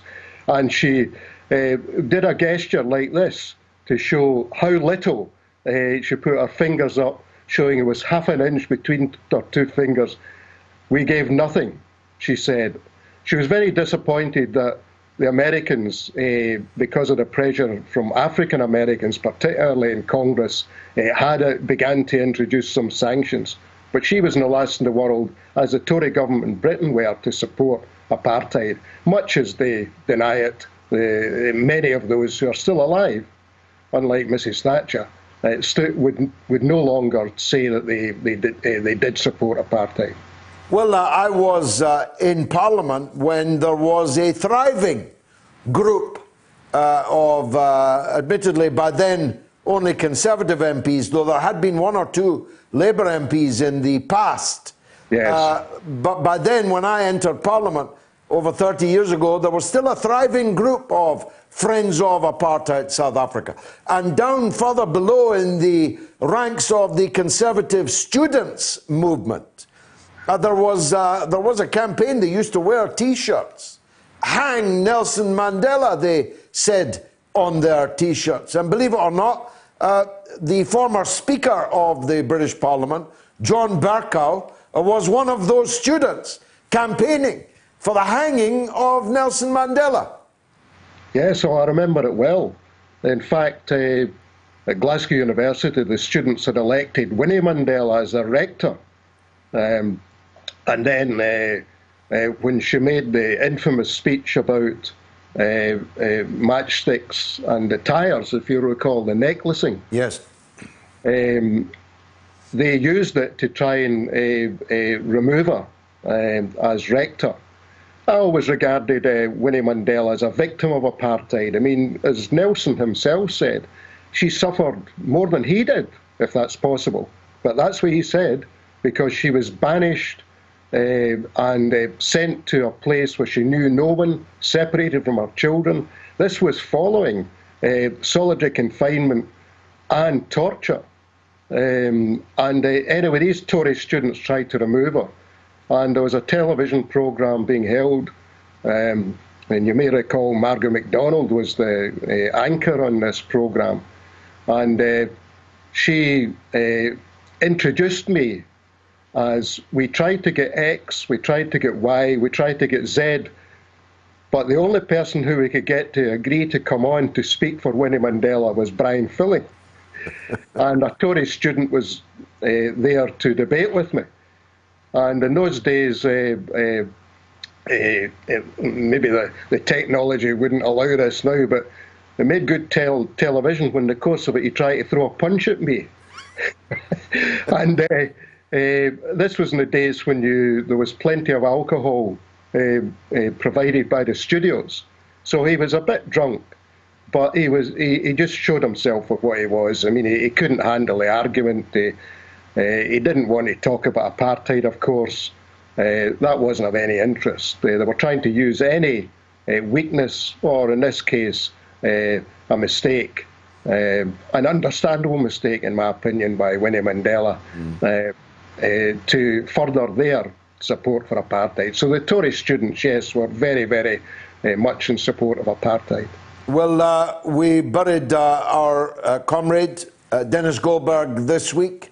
How now do you view, how do you evaluate the importance to the struggle of that phalanx of South African Jewish people that I mentioned earlier? From Joe Slovo, the leader of the armed struggle, Ruth First, a great leader of the South African liberation struggle, his wife, Albie Sachs, Ronnie Kasrils, Dennis Goldberg. There's a famous five for you, and there's many, many more. Indeed. Yes, and as you well know, all of them were great supporters of the Palestinians. And I mean, Ruth First was assassinated, of course, in Mozambique. Joe Slovo has died, although I was fortunate to know him when he was in exile and work with him. And then when he became the Minister of Housing in Mandela's government, I met him and had long discussions with him. Albie Sachs has been to, as a visiting professor to Sir Clyde University in Glasgow, and of course has made a wonderful film. And he also had an attempted assassination on him, lost an arm and an eye. And Dennis, above all, of course, spending 22 years in prison, gave their lives in the struggle to free and liberate South Africa. But at the same time, like Nelson Mandela, they said, we can't be free until others are free. And in particular, they meant the Palestinians, who, of course, still languish in what we now know is an apartheid state of Israel. The way it conducts itself, the way it deals with the Palestinian people, with the wall, with the inability to move, it is not distinguishable in any major respect from what the apartheid regime did to the black people of South Africa by putting them into their bantustans. And these Jewish activists, most of them, by the way, as you'll know, had become secular, but they never forgot their origins, and they knew that the Nazis, in terms of the way they treated the Jewish people, were not dissimilar to what the apartheid regime did to the black people in South Africa. So yes, these were great people. Wonderful to know a number of them. We're very lucky. We're very lucky to have known them and worked with them. Brian Filling, you've done marvelously well in helping induct our friend Dennis into the mother of all talk shows Hall of Fame. Thank you very much indeed for I'm very pleased to have helped. us. Thank you, my dear friend. Poll 1. Who should remain in lockdown? A. Dominic Raab, 30%. B. Joe Biden, 50%. C. David Icke, 20%. Now, earlier I mentioned I'd made a short on the issue of the coronavirus and on the amazing push to force our people back to work in toxic, lethal conditions. Here it is now. Let's take a look. The establishment and business are demanding an end to the lockdown, which poses an immediate problem for the tinfoil-hatted flat earth conspiracy theorists who told us that the lockdown was a conspiracy by the establishment and big business. But no matter. Business wants an end to lockdown, quarantine and social distancing. But as Mandy Rice Davis said, they would say that, wouldn't they? The ultimate lockdown is, of course, being placed in a box and buried under the ground. And profits can never be allowed to come before people, however much the establishment and business would like it to be so. As a matter of fact, it's a criminal offence in Britain, and I'm one of those that helped to make it so, to send workers willfully into a dangerous environment. No environment could be much more dangerous than the coronavirus 19 environment, which has poisoned so many places in so many countries around the world and killed vast numbers of people. And so the owners of businesses that reopened and took their workers into an unsafe environment would be laying themselves open to prosecution for corporate manslaughter. Personally, they could go to prison. And I hope that they'll weigh that up very carefully. Already, far too many of our workers are working at the front line in dangerous conditions without even the basics of personal protection. Bus drivers, tube drivers, staffs in the supermarkets and food shops, the delivery drivers, all kinds of workers, key workers, are not being protected and yet are required to continue working, leaving their employers, I should say, open to prosecution. And rather the government, which has singularly failed in its duty to its own direct employees and has not made the public realm safe for key workers, never mind the return of workers generally. Now, I'm not saying it's not hard to be locked down. I could hardly say it. I'm going nuts in here. But, as I said, the ultimate lockdown is when you're in that coffin, when you're in that cold earth. Some say that we must lift the lockdown for our old people, but as Colonel Tom Moore, and how long must we wait before he's Sir Tom Moore, has made it clear, our old people are made of sterling stuff. Our old people, the people who went through the Second World War being bombed every night by German bombers, rushing to Anderson shelters, rushing underground into air raid shelters, are made of sterner stuff than the trials of isolation and quarantine in the age of television and radio and even FaceTime. It ought to be possible for their families and for the society to support them through this period of painful isolation. But I want to keep them alive. They are working people, and without them we would not be here, and they need to be kept safe. So my message is simple.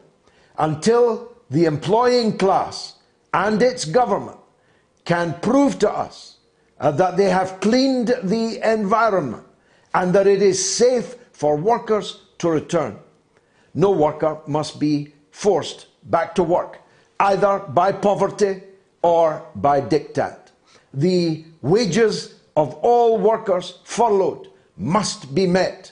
The needs of small and medium-sized enterprises must be underwritten and guaranteed by the government and the Bank of England. Some of the big businesses, like Richard Branson's Virgin Airways, I'm afraid will have to go to the wall, because a period of rationalisation and a more rational economy must inevitably follow the exigencies of coronavirus 19. We are unlucky to be living through such a period, but we'd be even more unlucky if we were to perish. So no return to work until it's safe to do so. That's what I say. What say you? Have something to say? Do you disagree with George? Then call us now and give us your view. Now, all of my life and all of the lives of my sons have had football as their essential, indispensable framework. In my earlier times, 3 o'clock on a Saturday afternoon, kickoff, sometimes Wednesday night games, home internationals at the end of every season.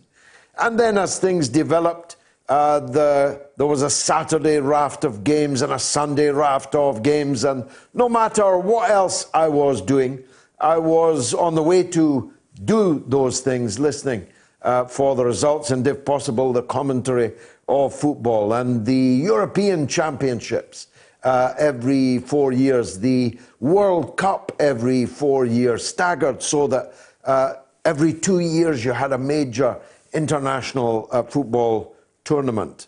And so there's a large football-sized hole in my life right at this minute. And believe it or not, I'm not alone. There's a lot more money, of course, now in football than there was in the past, which is providing a very definitive spur to getting the ball back on the grass. No one, so far as I know, is suggesting reopening the stadia to fans, supporters, in their scores of thousands. That would be obviously mad. But the amount of money and the time of the season that the whole thing was interrupted. With Liverpool, for example, streets ahead in the English Premiership. Are they to be robbed of the title, their first in 30 years? Celtic in Scotland, heading for that record-breaking 10 in a row, robbed this season with an asterisk, i.e. they were ahead, even well ahead, but they didn't win the title because the championship was never completed. Now, Dr. Tim Walters is a professor at Okanagan College. He's also a football commentator. And he's been writing and talking in recent days about how we can get football back on the road. And I'm glad to say Dr. Walters joins me now. Doctor, thank you for joining us. Yeah, thanks for talking to me, George. How are you doing? Good. I'm missing the game, though. Just sketch, if you would, the backdrop to this. How devastating has this been for professional football? Well, it's been hugely problematic across the entire industry, if it is that. Obviously, there's very little revenue coming in at the top of the game, where the majority of the money comes from television rights. They're going to be dealing very soon with real shortages, and so there's a big rush to get things going back as quickly as possible. Obviously, gate receipts from match attendance have gone down. Advertising soon going to be a problem. So the business of football is in something of a state of crisis and trying to figure out what to do next. Are the television companies still paying for non-existent games that they had contracted to cover, or have they cited force majeure and stopped paying? Well, it's been different countries and different networks have responded very differently. But in the UK, my understanding, because as you know, they're looking right now at planning on restarting the game. One of the motivating factors for that is to get that television revenue for the rest of the Premier League season, in the hopes that I think is completely misleading, that they're going to be able to restart the season again in August as planned. You think it's misleading that they will be able to? You think the game cannot start in August? Well, the responses by government, who the culture secretary said last week ahead of meetings with the Premier League that they're looking to get the game going as soon as is humanly possible. The response by footballing authorities everywhere basically has been that we need to get these seasons resolved, which led to some of the problems that you mentioned previously about promotion, relegation, European qualification, et cetera, et cetera. And that's only really a crisis if your anticipation is that the season is going to be restarting and you're going to be playing out full seasons in August. And that is almost definitely not going to happen. unless you're willing to contemplate the possibility that for the next year, football is going to be only played behind closed doors. Well, I mean, I've seen games behind closed doors. In fact, the last game I watched, Manchester United had a thumping victory in the Europa League behind closed doors, and I thought at the time it was a monstrosity, but I'd give you my left arm at least for that to happen again, Tim. I never thought I'd say that, but I'd rather see the game behind closed doors than not see it at all. Where do you stand on that? Well, I think it's something of a false dichotomy between those two things. I mean, I agree with you. I miss football as much as everyone else, and I would love to be able to watch it right now. There's a kind of dearth of footballing content, and you can only listen to people talking about football so much. I think, though, fundamentally, there's going to have to be a really important decision made about what the future of football is going to look like for the next 2 years. The default setting for, I think, somewhat troubling political and also economic reasons is basically we'll do anything that is possible in order to wrap up this season, including playing ghost games, which is the plan that the Premier League is considering under the so-called Project Restart initiative that they're going to be voting on at the end of next week. The argument that I'm making instead is that we should be accepting of the fact that football is not going to return in the way that we want it to over the next 18 months, probably until next summer, and that we should be planning accordingly for that. And planning accordingly for that doesn't look like trying to get this season wrapped up and then sell season tickets, which a lot of clubs are already doing for next season. It looks like accepting the fact that there is not going to be a regular next season in the Premier League with 38 games played between now and next April, and just honoring the principles of the sport, which is that seasons are to be completed, and spreading the football that we have left over the next year so that fans who, to me, are an indispensable part of the game are allowed to be participants in their club's activities. That requires a little bit of patience and long-term thinking, but I think it's absolutely the best option for the future of the sport. It's the best option for the safety of the players and the safety of the essential workers and the communities that they live in, who I think are all going to be imperiled by some of the ideas that are being bandied about at the minute. So, but when you say ghost games, do you mean behind closed doors games? That's right, yeah. So the plan that the Premier League is taking most seriously, based on everything that I've heard and read so far, and they're meeting on May 8th, where I think they're going to be voting on this, is that they're going to defer the Premier League for a couple of weeks. They're planning on restarting in mid-June. They're planning over a 6-week period to play the remaining 92 games at possibly neutral venues. Initially, they were talking about having them all be played at Wembley, but this is going to require quarantining several hundred people. So the Bundesliga estimated that in order to have a ghost game, you still need 322 people. So that's players, coaching staff, medical people, security people, media people, so 322 people a game. All of them are going to have to be quarantined in hotels, presumably with other workers that are going to have to be there, putting themselves at risk, and then travel through sterile routes between the games, between the different cities where their games are going to be played. And that way they think they can end the season 6 weeks later, so by the end of July, which will give a little bit of a break. But it's going to fundamentally transform the way that the game is played, as well as putting in jeopardy the health and safety of all of those people who are going to be involved. It's going to require, some people have said, up to 2 million different tests, which are tests that aren't going to be available to NHS workers, to other essential workers, to folks who arguably need them more because their work is essential and necessary. And I don't think that that is a trade-off worth making.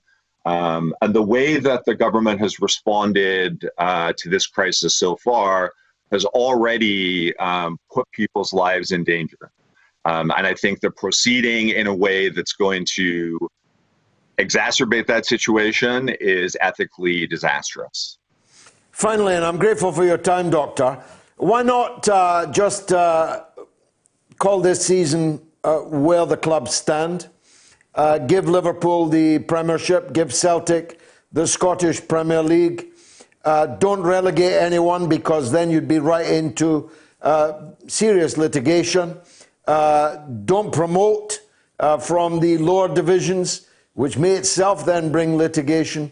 Why not forget about this season and plan on a later start next year with, if necessary, these kind of ghost games, when more people will be back at work and will have more experience about what the impact of more people going back to work actually is?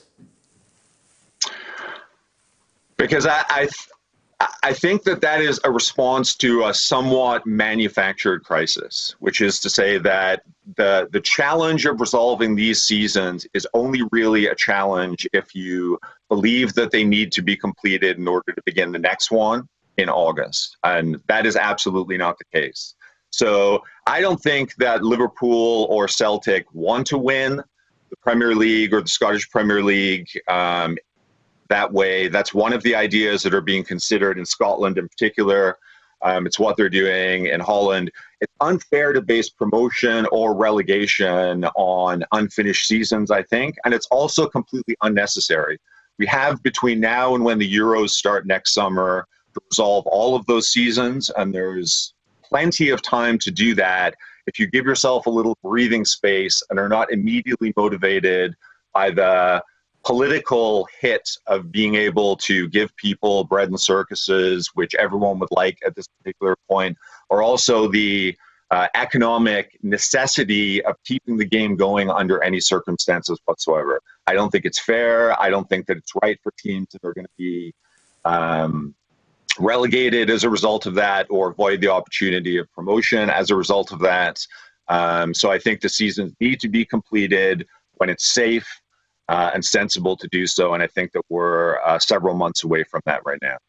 Fascinating. Thank you very much indeed, Dr. Tim Walters of Okanagan College. Thanks for joining us on the Mother of All Talk Shows. Let's go to the news with the wonderful, I must say, I'm more and more impressed with young Jamie Lowe.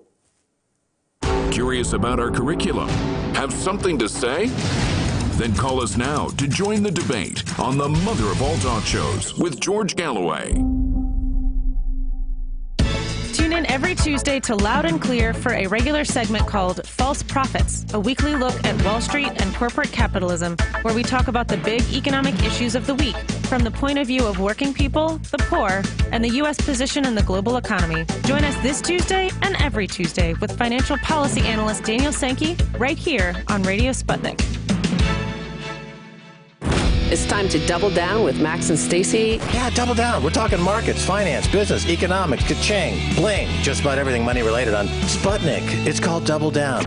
We're asking, are dead cats bouncing or have fundamentals changed? That's this week on Double Down.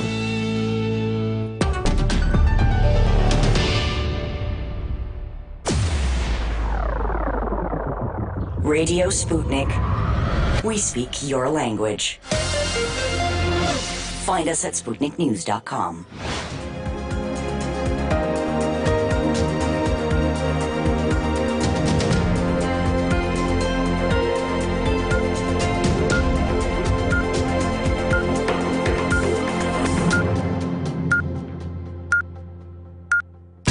Radio Sputnik News. Russia has recorded the highest daily rise in coronavirus infections since the outbreak began in the country, with 10,633 new cases in the past 24 hours. The increase brings Russia's total COVID-19 cases to 134,686, the seventh highest tally in the world. But Russia's mortality rate remains low relative to other countries such as the US, UK, Italy and Spain. Today, a further 58 deaths were announced, bringing the total to 1,280. Moscow has been particularly hard hit by the virus, leaving its healthcare system struggling to cope. The virus is continuing to spread across the world with more than 3 million confirmed cases in 185 countries. More than 240,000 people have now lost their lives. The United States alone has more than 1 million confirmed cases, 5 times as many as any other country. The number of people who've died with coronavirus in the hospitals in England in the past 24 hours has risen by 327 to 21,180. In Northern Ireland, 5 more people have died, bringing the total number of deaths to 381. A further 14 people have lost their lives to COVID-19 in Wales, taking the total to 983. Deaths have risen too in Scotland by 12, bringing the total to 1,571. Meanwhile, the British Prime Minister Boris Johnson has revealed that contingency plans were made for his death while he was seriously ill in hospital with coronavirus. In an interview with a Sunday newspaper, he said at one point it was 50-50 whether he would be put on a ventilator. He added that it was a tough old moment and he knew at the time that doctors had devised a plan in the event of his death. Johnson said he was given litres and litres of oxygen to keep him alive and credited his recovery to wonderful nursing.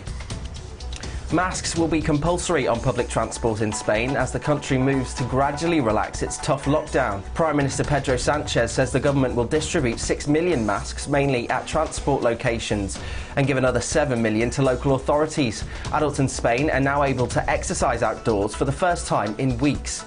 Lockdowns in other European countries are also being eased, though social distancing remains in force. Some countries require face mask wearing in shops and on public transport, and some children in Germany will return to school this week. Italy has Europe's highest death toll from the coronavirus, closely followed by the UK and then Spain. To the Far East now, and North and South Korea have exchanged gunfire in the demilitarised zone which divides the two countries.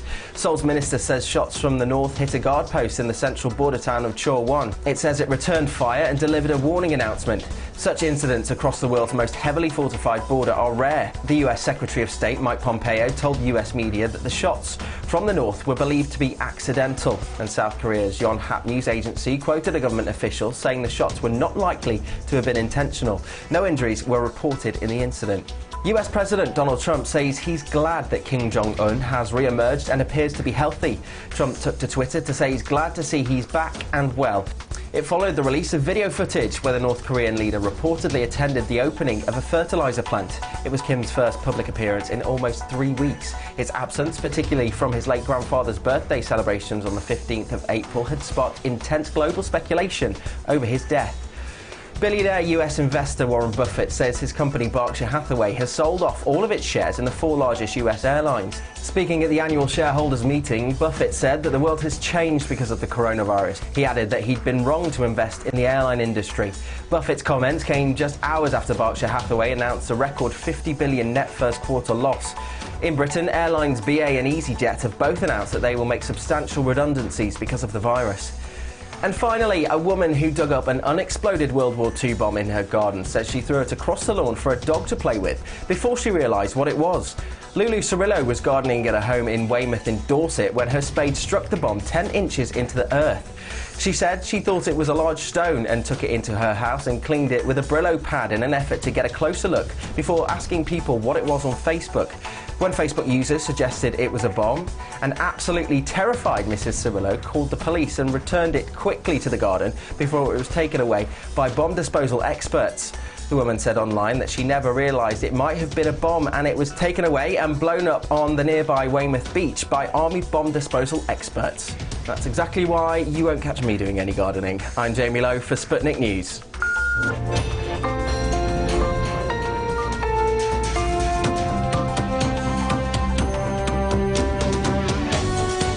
You're listening to Radio Sputnik. Telling the untold. Welcome to the Open University of the Airwaves with George Galloway. Only on Sputnik Radio. Now, Piers Morgan, who has done more than any other journalist and broadcaster over the last few weeks to try and hold the British government to account for the scandalous state of Britain's preparedness for a pandemic and the rocketing death rate in our country, has had a test for the coronavirus and will miss the programme that he presents Monday to Thursday in the week, Good Morning Britain. He hasn't yet got the result of the test, but because of a symptom, he doesn't say which, that he has been suffering, he got the test and is waiting for the results. So the very best of luck with that, Piers, because we need you back as the only journalist, frankly, with one or two other exceptions, and they are only one or two, the only journalist worth his salt in this current crisis. Who should remain in lockdown indeterminately? A, Dominic Rabb. B, Joe Biden. C, David Icke. You can vote on my Twitter feed. Get the votes in now, if you will. Social media comments on Facebook. Virginia says, some are trying to get Michelle Obama to run for president, but she said no. Well, I'm not sure she'll stick to that no. Let's wait and see. And on Twitter, my old friend Filza from Ireland says, he won't be caught gardening. My God, GG, even the newscasters on Sputnik are as witty and funny as you are. He's a young talent, that, Jamie, I must say. Stuart says, as a UK citizen, much as I would love to lock down Dominic Rabb, I'm compelled to vote for Joe Biden in this poll for the good of the world. Now, if Piers Morgan has been good, Dr. Ranjeet Brar has been even better. Right from the beginning, with crystal clarity, he's brought us the up-to-date position from a medical perspective, but also from a political perspective to the subject of the coronavirus. And I'm glad to say Dr. Ranjeet Brar joins us again now. Welcome back, Doctor. Tell us what you see in the latest curves. The government claim that their testing has been ramped up phenomenally, incredibly, and it was right to call them incredible because they turned out not to be credible, the actual claims that they made, but nonetheless, a vast increase in the amount of testing. They say that we're past the peak. Are we? Thanks, George. Good to be back with you. So several parts to your question there. In terms of the numbers of cases we're seeing around the world, it still goes on, probably not at quite such a great rate. The rate of increase is still very large, but it seems that the curves are very slightly flattening in terms of their rate of increase, but they're still really, they are exponential. So there are more than 3.5 million cases worldwide. We know in Britain, we've got test positive 280,000 patients, and we have had a variable number of deaths depending on which figures you look at. It seems that we're now just about to overtake Italy with 28,000 coming on 29,000 proven deaths. But that's just in hospital. And as we mentioned last time, the figures including care homes and including deaths at home are much more in the region of 50,000, making us really the second worst in the world. So the fact that numbers in hospital are declining, of course, is to be welcomed. But, you know, another piece of information has come out to show just what the implications of turning over our entire NHS to dealing with coronavirus have been. Before coronavirus hit, there were actually 4 million patients who are waiting for elective surgical care. The Royal College of Surgeons have released information saying that a further 2 million operations have been cancelled during this period. So really, we've only just managed to cope by putting the entire health service, if you like, on ice, other than for the most urgent cases, and there'll be a knock-on effect of that as well.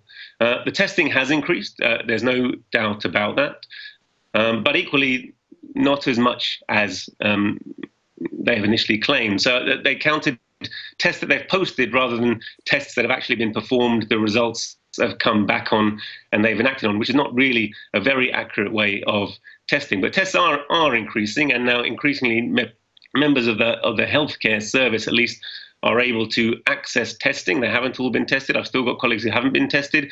And again, it's the test which says if you're actively symptomatic. So if you've had it in the past, recovered, you don't know as a healthcare worker still whether you're protected or whether you're exposed. And as we've seen, a very large number now of healthcare workers, at least 100. There are studies which say they've identified possibly 200, but have only been able to contact and confirm 100 deaths in the NHS. So a large number of people working on the front line have succumbed. And really, this is still a very active problem that we're facing in Britain, George. Have you ever known more than 100, 108 was the last figure I read, more than 100 NHS workers to die from a disease contracted, presumably, overwhelmingly likely, at work? Have you ever known of such a rate of attrition in so few weeks? No, George, it's totally historically unprecedented. There's no infectious disease in the history of the National Health Service, which has certainly been around in its present time since the Second World War, in which members of the NHS, doctors, nurses, physiotherapists, healthcare workers of all descriptions have been succumbing. And there are worrying statistics about, who exactly is coming down with the disease. It's increasingly obvious, evident from analysis, that it's the relatively poor, the relatively marginalised within Britain and around the world who are suffering most because they're unable even to socially isolate. We talked about the fact that so many of our children during the time when they're not meant to be at school have been going to get their school dinners because that's actually the only secure source of nutrition they had. But there are other things, overcrowded housing, increasingly people who can't afford not to stop working and are frontline workers in one form or another are more likely to die than others. But even within the NHS, there's very disturbing evidence from the BMA where they've seen that black and ethnic minority doctors have been more pressured to work in frontline, unprotected situations than average, and therefore revealing an element of conscious as well as racism, as well as just a pure,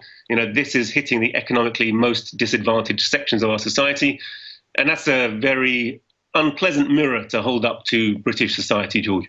Well, let's disaggregate those 2 points. If you look at the London boroughs, if you look at the fatality rates in London boroughs, you can make an absolutely direct correlation between poverty, overcrowded housing, and the number of people dead.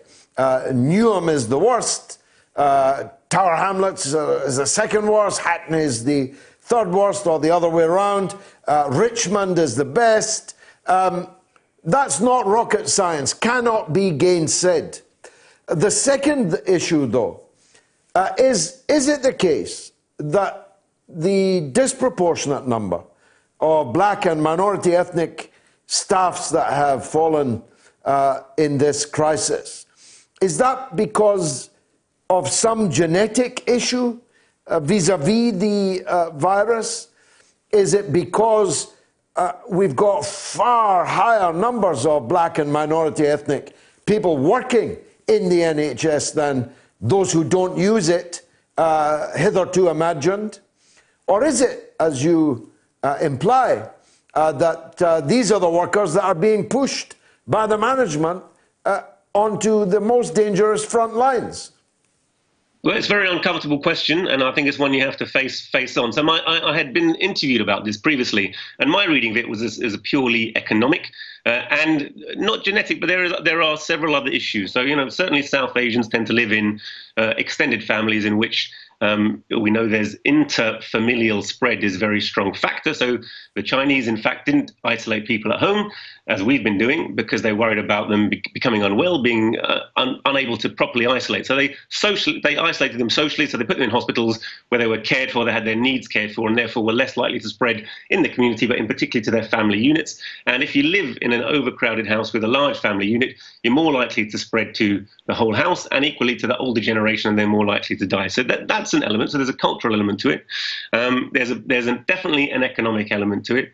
And the comorbidities of cardiac disease, diabetes, hypertension, and obesity are all prevalent in our society in general, but they're particularly high in particularly, again, the South Asian community. So there's definitely an element of those things, which is understandable.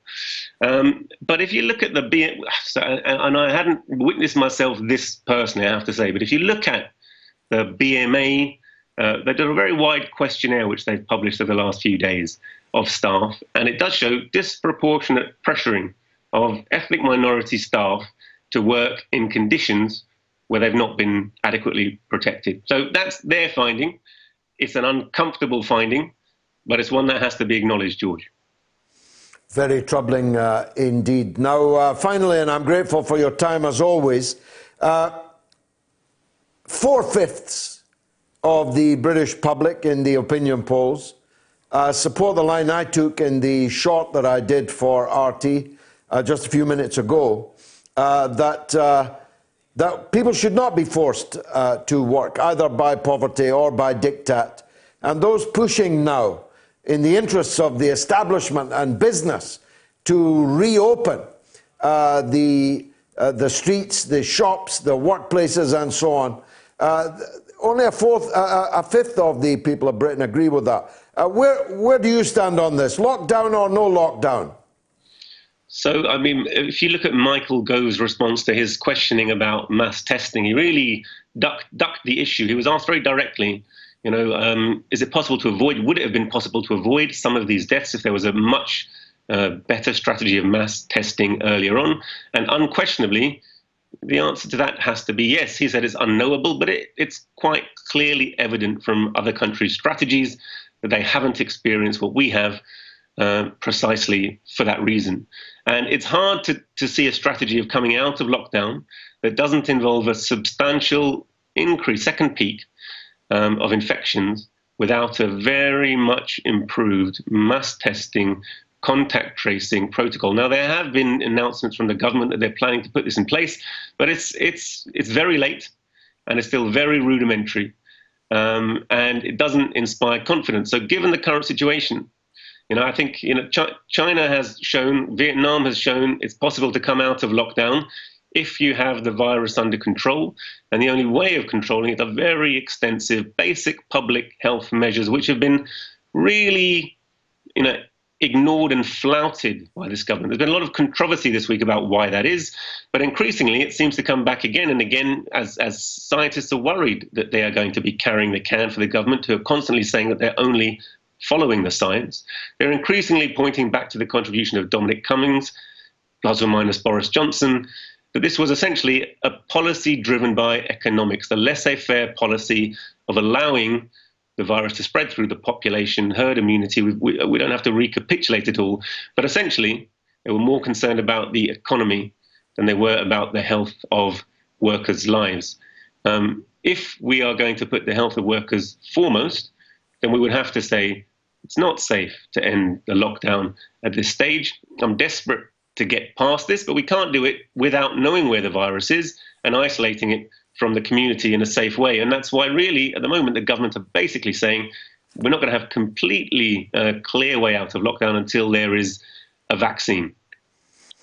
And how far away are we from a vaccine? One hears so many varied guesstimates. English universities talking about perhaps July, but others talking about perhaps 18 months. What's your best estimate? I mean, there are teams all over the world, from the Serum Institute in India to the Academy of Military Sciences or Medical Sciences of the People's Liberation Army in China, to GlaxoSmithKline. So everyone is looking for this virus.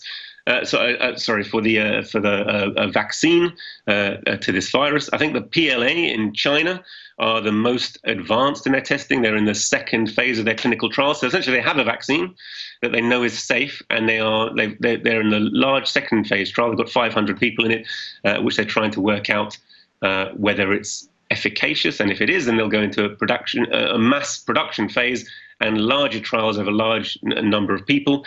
I think it's very unlikely our government will buy that vaccine from China or accept it from China. It is, a feature, quite a negative feature of our response in Britain to this has been ignoring a lot of the lessons of other countries, China, but not only China, also Korea, on the basis that our science is superior. But there's an underlying business reason as well, that if our large pharmaceutical industries produce a vaccine which is viable, they'll make a great deal of money domestically and internationally from selling it. So I think vaccines will be available. I think the Chinese are likely to be there first, but many other people around the world will produce, probably independently, and will probably have several vaccines on the market, I imagine, towards the end of this year. But these things have an extended timeline, and it's hard to pin down exactly when it will be. I have seen people, for the reason that, medicine, the selling of medicines, the pharmaceutical industry is such a multi-billion-dollar industry, people are very distrustful, and there's increasing kind of feeling of an anti-vax campaign even around this issue. But I must stress that vaccines are effective, that a vaccine will protect millions of people who haven't had the coronavirus. But I think there's no way out of the fact that we need much better basic health measures of adequate testing, adequate contact tracing, and keeping those who have the virus protected and isolated from the community who don't. Put me down for a Chinese vaccine and include me in the demand for the nationalization of the pharmaceutical industry. Dr. Ranjeet Brar, thank you very much indeed for joining us. Now, I'm looking for calls. Is there any calls, Chris? That was the week that was. This is the spot where I look back on the 7 days in history which shaped our present world for good or ill. In 1936, on this day's TUC, Britain's TUC, called the country's first ever general strike. That'll be 1926, not 1936. Thank you very much, Through the Glass. The coal miners had been out for a long time. The TUC brought everyone out to support them, but it lasted just 9 days. It may have ended in defeat, but it paved the way for a historic result for the Labour movement and the Labour Party in the general election 3 years later, when Labour became the biggest party in a hung parliament.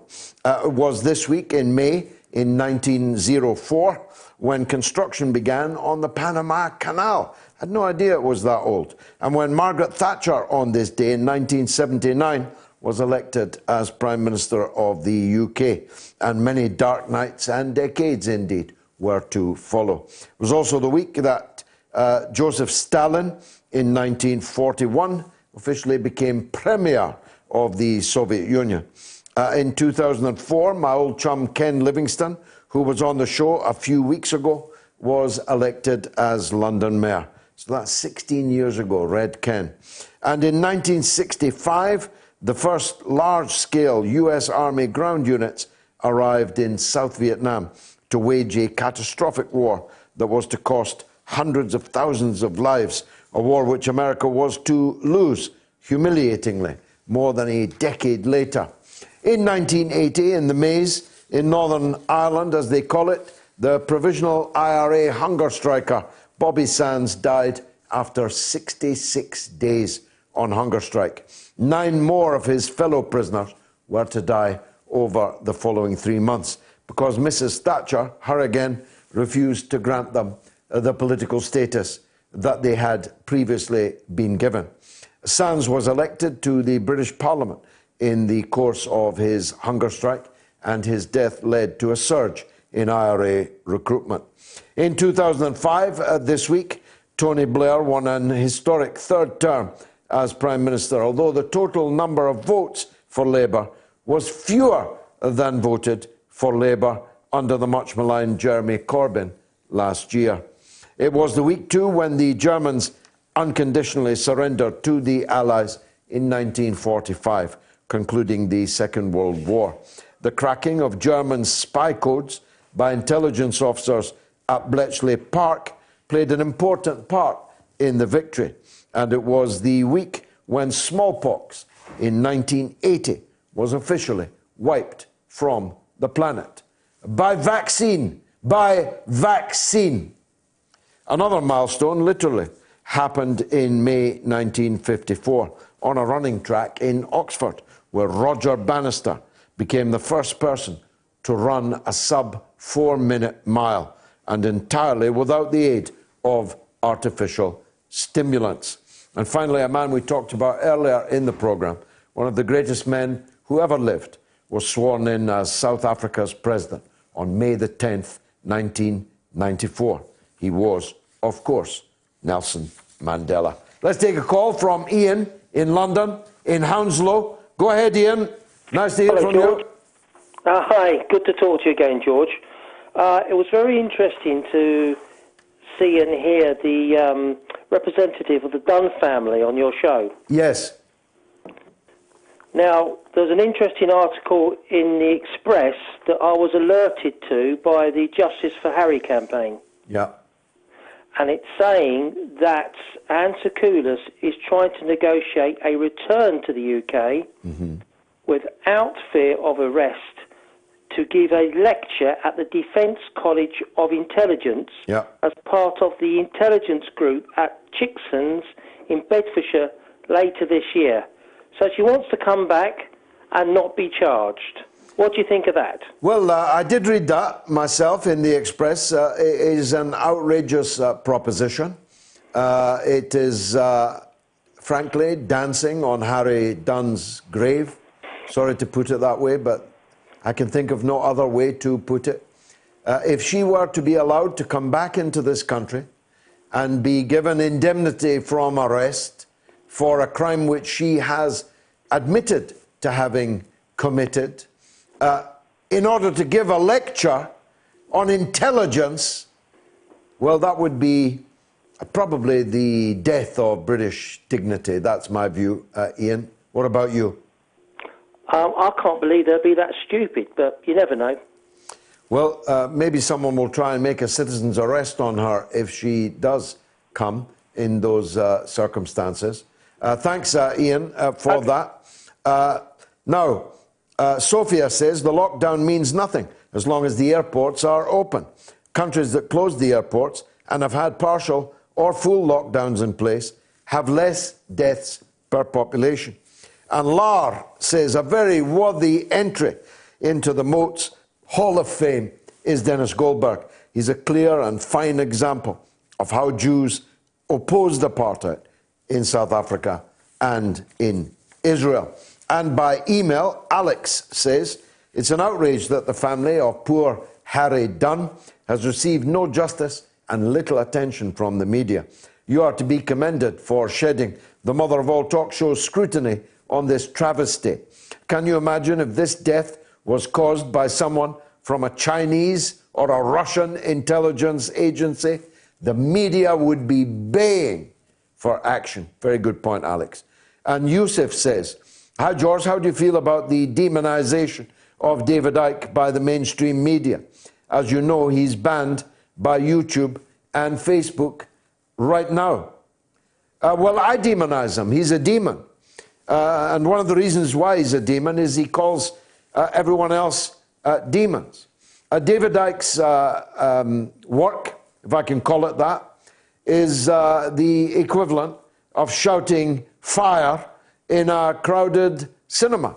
Or even worse, shouting there's no fire in a crowded cinema. Everybody stay in your place, when in fact he knows that the flames are licking. So hell mend him, I'm sorry to say. Of course, there are real issues over the monopoly control by big globalized companies of the public square, but that ought to be an incentive to us to make more public squares so that we are not dependent upon the public square owned by Facebook and by Twitter and the rest. But I have many times said, going back many years, so there's no hypocrisy here, I have many times said there is no such thing as absolute right to freedom of speech. Nazis don't have a right to freely proselytize for the Holocaust up in Golders Green. Sorry, that's liberalism. That's not what I believe in.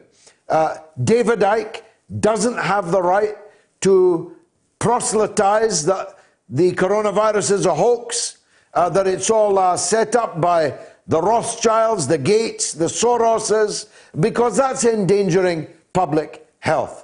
Nobody has the right to demand that we all get into a multi-million strong group hug. Nobody has the right to proselytize against social distancing, demanding that we all start cuddling each other down by the Scotland Yard headquarters in Victoria Street yesterday. These are not rights of free speech.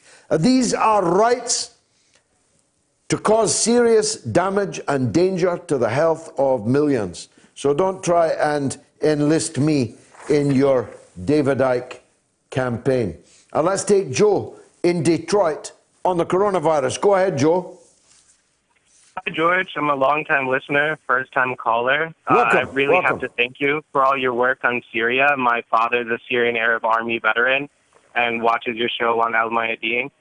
I wanted to talk about how all the discussion about the coronavirus possibly being a bioweapon has missed the point. Because, like you've said, it could very well be, or it could be a leak. But either way, it's being weaponized against the working class of the imperialist countries and also weaponized against countries like Iran and Venezuela. In the United States, in a few months, when people are going to have overdue mortgage or rent, utilities, car note, phone bill, internet, which is essential now if you have school children, the state is going to ask us what we spent our Trump checks on. They've set up a whole system of no expectations for any kind of social services since the Reagan and Thatcher era, to the point where they just leave us waiting for whatever they decide to give us. You know, in the UK, they've given you Tom Moore, who's a hero, as an alternative to actual funding for the NHS, which it really needs. So I think that this weaponization of the coronavirus is going to be the greatest test of the working class in a long time, you know, whether we can organize and demand to have what is ours. Because in the United States, especially where I live in Detroit, they've already taken so many people's houses. They've taken the water out of people's houses. They've taken people's cars and things that are vital for their work and day-to-day life. And with this crisis, they're going to do just the same and more so, you know. Powerful call, Joe, from Detroit. Let's go to Lamine in Islington. Go ahead, Lamine. Hello, greetings, Comrade George. Can you hear me? I can hear you, yes, thank you. Oh, great. First of all, I'd like to pay my respects to you. You are one of my you have your Hall of Fame. You put your last Hall of Famer as Dennis, I can't remember. But Dennis Goldberg, yeah. Dennis Goldberg, I have to look at it. But I'd also like to mention you were at the top of my list, along with the great Tony Benn, and Ken Livingstone, and even Jeremy Corbyn. Thank you. And your guest, Brian Filling, who yes. Great man, Brian Filling. You know, he's been fighting for, to my certain knowledge, half a century for the people of South Africa, for the ANC, against apartheid. Half a century more. And he still looks quite spry. Anyway, Lamine, please go on because we've got other calls. Okay, George. Yes, I'll look into grants. So many questions. I'd like to take you up on the Dunn person. I'd like to say that Harry Dunn, Harry Dunn. I think that it's opened up a can of worms, because if it was a normal Joe Blogg who killed him, he wouldn't have nothing. But what seems to be coming to light is that this person, first of all, they claimed asylum, diplomatic asylum. But, diplomatic immunity, yeah. Immunity, but I think this person is higher up on the security list. No doubt. So it's open. Absolutely no doubt. She was promoted in the White House by Donald Trump when she returned home. This woman is a senior CIA official. The question is, what was she doing in Northamptonshire? What was she working on with her husband at an RAF base in Northamptonshire? I'd like to know that, wouldn't you? Exactly. Your show has highlighted it. But George, the NHS, the key workers, I'd like to say the police are. Wouldn't you say they are key workers up yes, to? And I've for seen sure. them, For sure. I've seen them arresting some unfortunate people. What I asked the police officer was that, where is your PPE? And he said, we don't have any. No, and I said I haven't seen one policeman with the PPE, not one.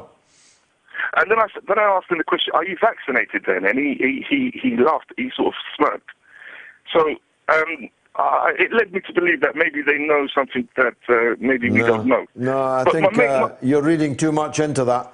Nobody's been vaccinated. There is no vaccine. The police have been left to fend for themselves by the government, just like bus drivers, just like tube drivers, just like delivery workers, like shop workers. They've all been abandoned by the state. But George, why we have no figures of police? We've had all the police. I can actually ask the deaths of bus drivers, but why haven't we had any deaths of police officers? That's a good point. I don't know if there have been any, but I promise you, don't read too much into it. There's no conspiracy here. The police have not been secretly vaccinated. Lamine, thanks for the call, because on the subject of vaccination, Patrick is in San Diego, and he wants to talk to me on this subject. Go ahead, Patrick. How you doing, George? I'm good. Yeah, I was just wondering. I was wondering how you can think that maybe a vaccine would work, because they don't even have an AIDS vaccine. No, they don't. They don't have an AIDS vaccine, but they do have a smallpox vaccine, and it wiped out from the face of the earth the smallpox scourge as long ago as 40 years ago. I've also been vaccinated against measles. I've been vaccinated against all kinds of ailments, and so have my children.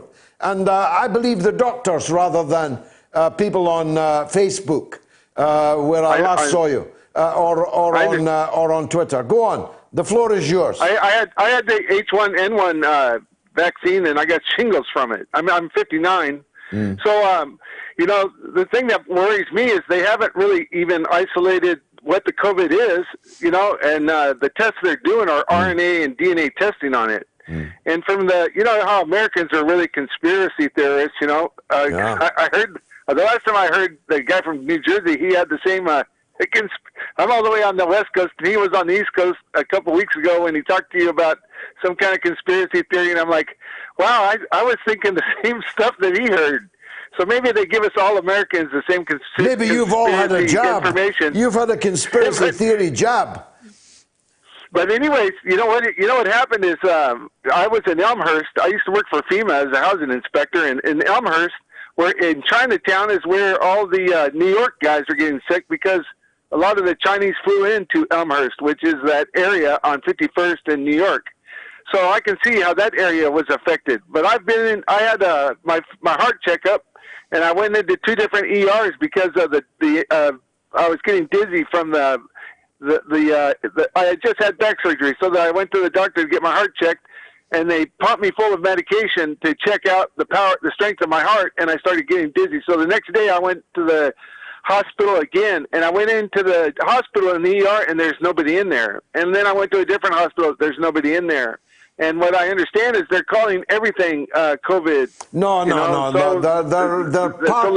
They're parking everything else in order to deal with the coronavirus.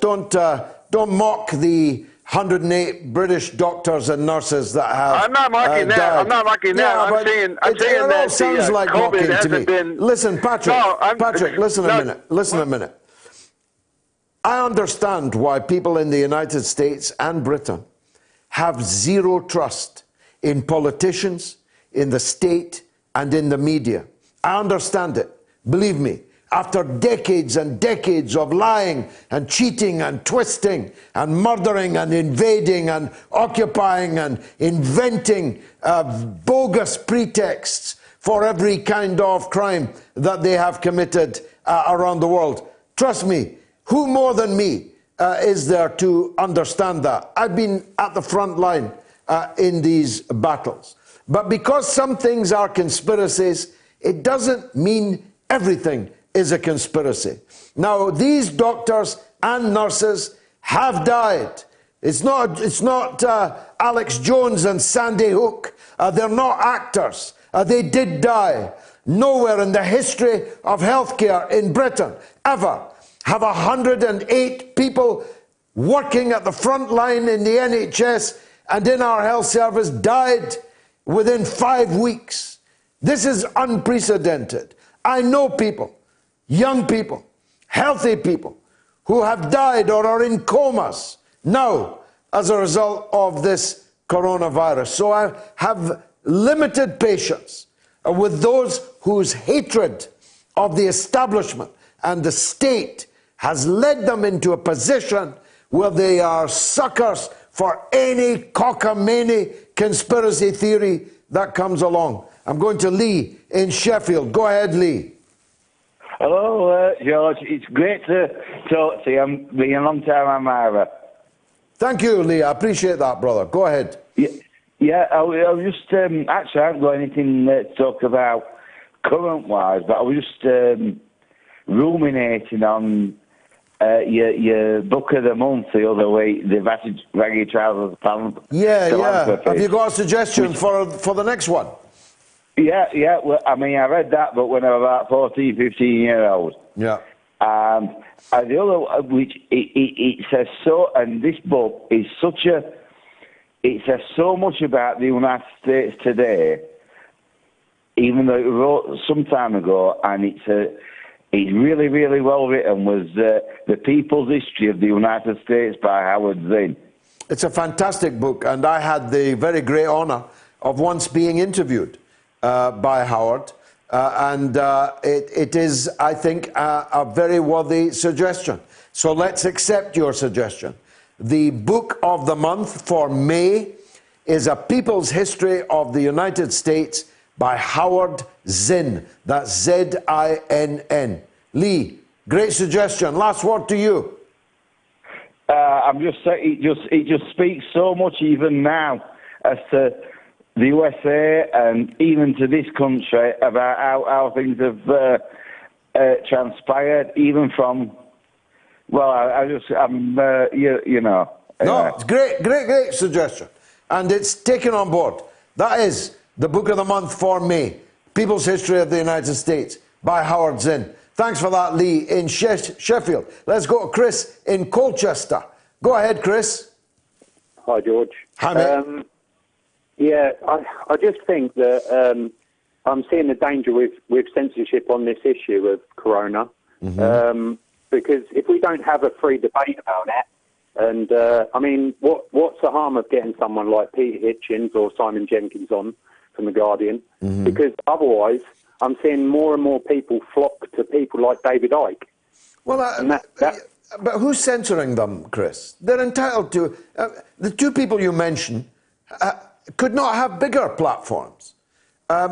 Peter Hitchens is a columnist on the biggest newspaper in the country and has a popular Twitter feed on which he opines on this subject every single day. Who's censoring him?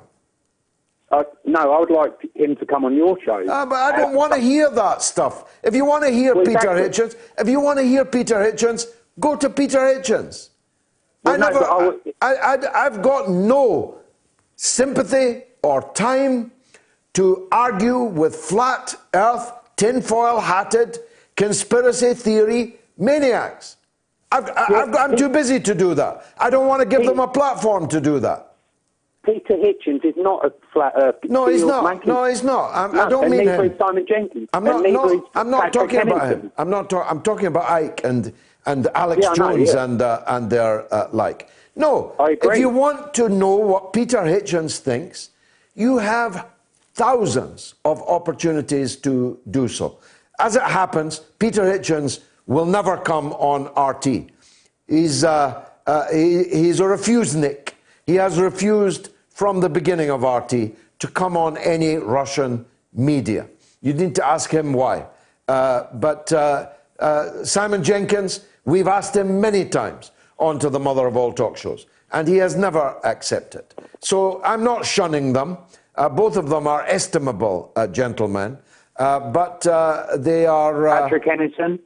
No, I've blocked him. I'm ashamed. I'm embarrassed to have ever had anything to do with him. He's a conspiracy theorist crank. I don't want anything more to do with them. Chris, thanks for the call. Here's Adman in Bradford. Go ahead, Adman.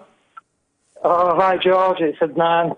How are you? Adnan, nice to hear from you. Unfortunately, the people taking the calls did not write your name down properly. I beg your pardon. It's not a problem. I have that problem every day. Okay. George, you've got your hands full of the conspiracy theorists today, haven't you? I have. Every day. It's the bane of my life. God bless your soul. God bless your soul.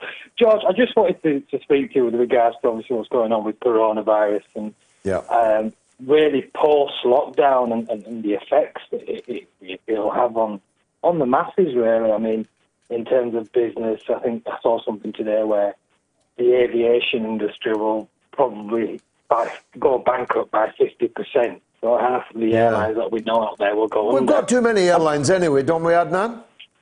We probably have, but the knock-on effect of that, George, tells us something, doesn't it? You know, our people, if 50% of airlines go out, that's people's travelling behaviours change. I think that's going to change anyway, mate. I think the days of mass tourism are over. If you're buying shares, buy them in the British coastal resorts. I think you're going to see a renaissance of British coastal resorts and Highland holidays and Yorkshire moors and the Cotswolds and so on. I'm perfectly sure of that. Yeah, I might just take you up on that. It's a good. It might just be a good bet. Yeah. Quickly, buy a boarding house in Blackpool if you've got the readies, because Blackpool, with a bit of investment, can still be a marvellous holiday. But the days when millions of British people were going to and were allowed to go to mass holidays at cheap flights in planes that were packed like sardines, I think that's over. I really think it's over. Do you think that will even be allowed to happen locally, though? I mean, even like now, a lot of places have just got signs up blatantly on the end of the road saying tourists not welcome. I mean, with lockdown, whenever it comes down to whatever point it comes down, for example, restaurants, they'll never be able to open to full capacity. And that's going to have an effect everywhere. So surely even coastal areas, people are not going to flock to them as we once used to see them do. No, I agree. I agree. I think we haven't even begun to compute the changes to our economic and social and cultural life that this is all going to bring. Adnan, thanks for the call, my friend. Best wishes to you and to Bradford. Let's go to Mohammed in Washington State in the United States. Go ahead, Mohammed. What would you like to say? Hey, George. I've been a fan of yours for a long time. Thank you, my friend. Thank you. I'm 24 years old, and right here in America, ever since this coronavirus thing, most of the states, most of the states here are shut down. And I was just wondering, like, your state is pretty badly affected, yeah? My state was actually one of the worst states in the beginning, and then New York overtook it. But right now we only have I think 9,000 cases. 9,000. I think deaths. I'm not really sure. I don't remember. No, I mean it was particularly bad around Seattle. Yeah, it was actually really bad in the beginning. But I was wondering, like, since everything is shut down, right?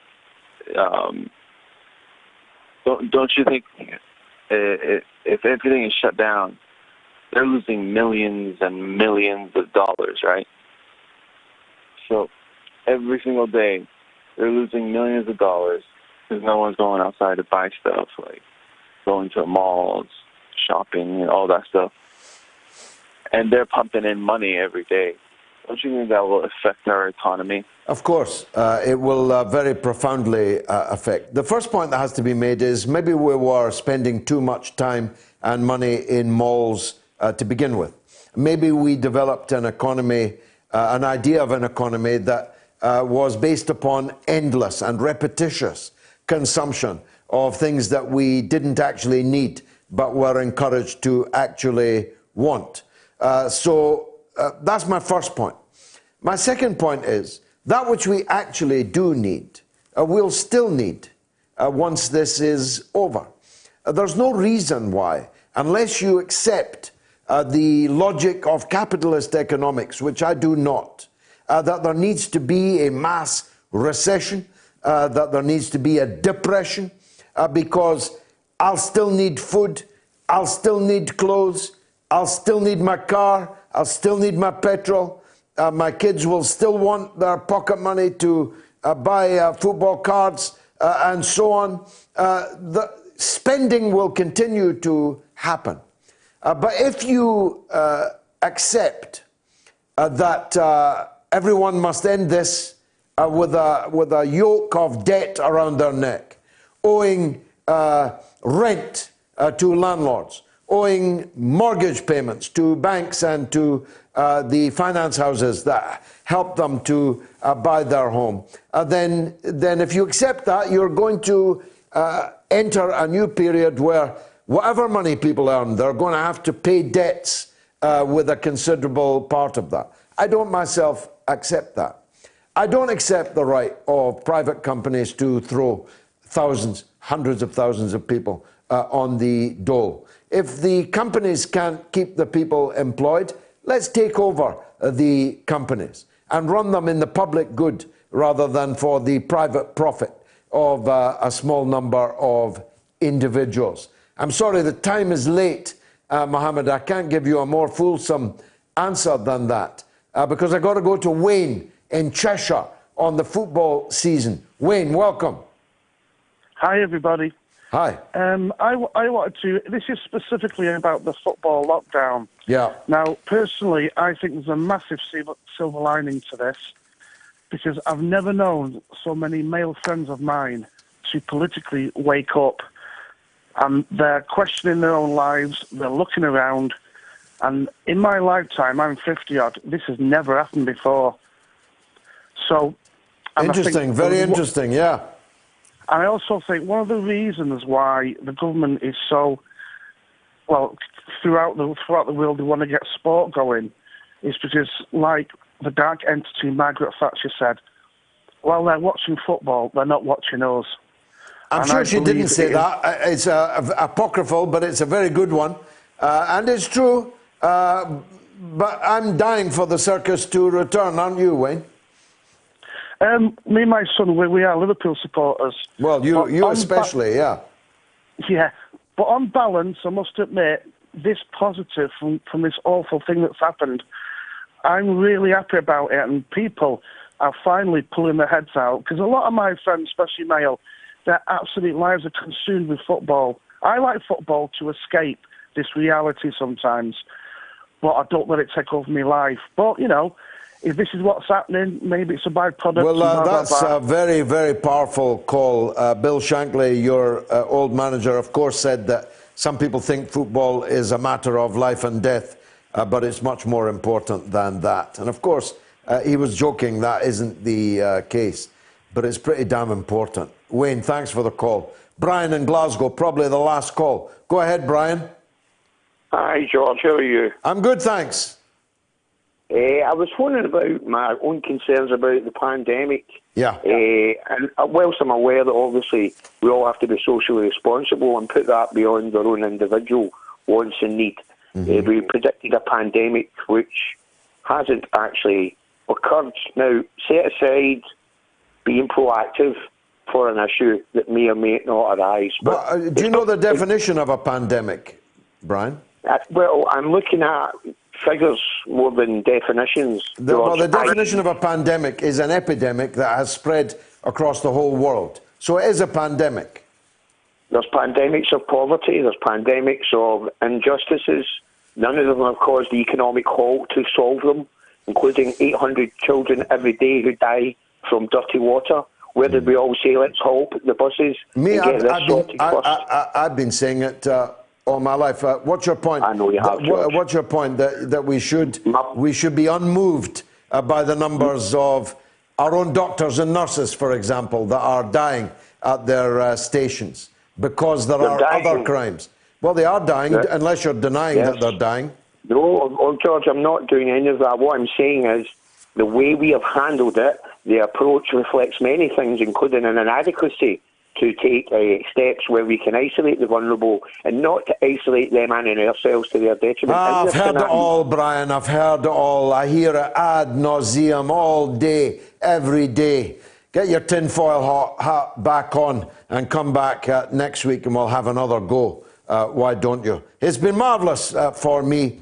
I hope it was for you. And if it was, come back next week at the same time in the same place. I've been George Galloway. This has been the mother of all talk shows, and you have been a marvellous audience.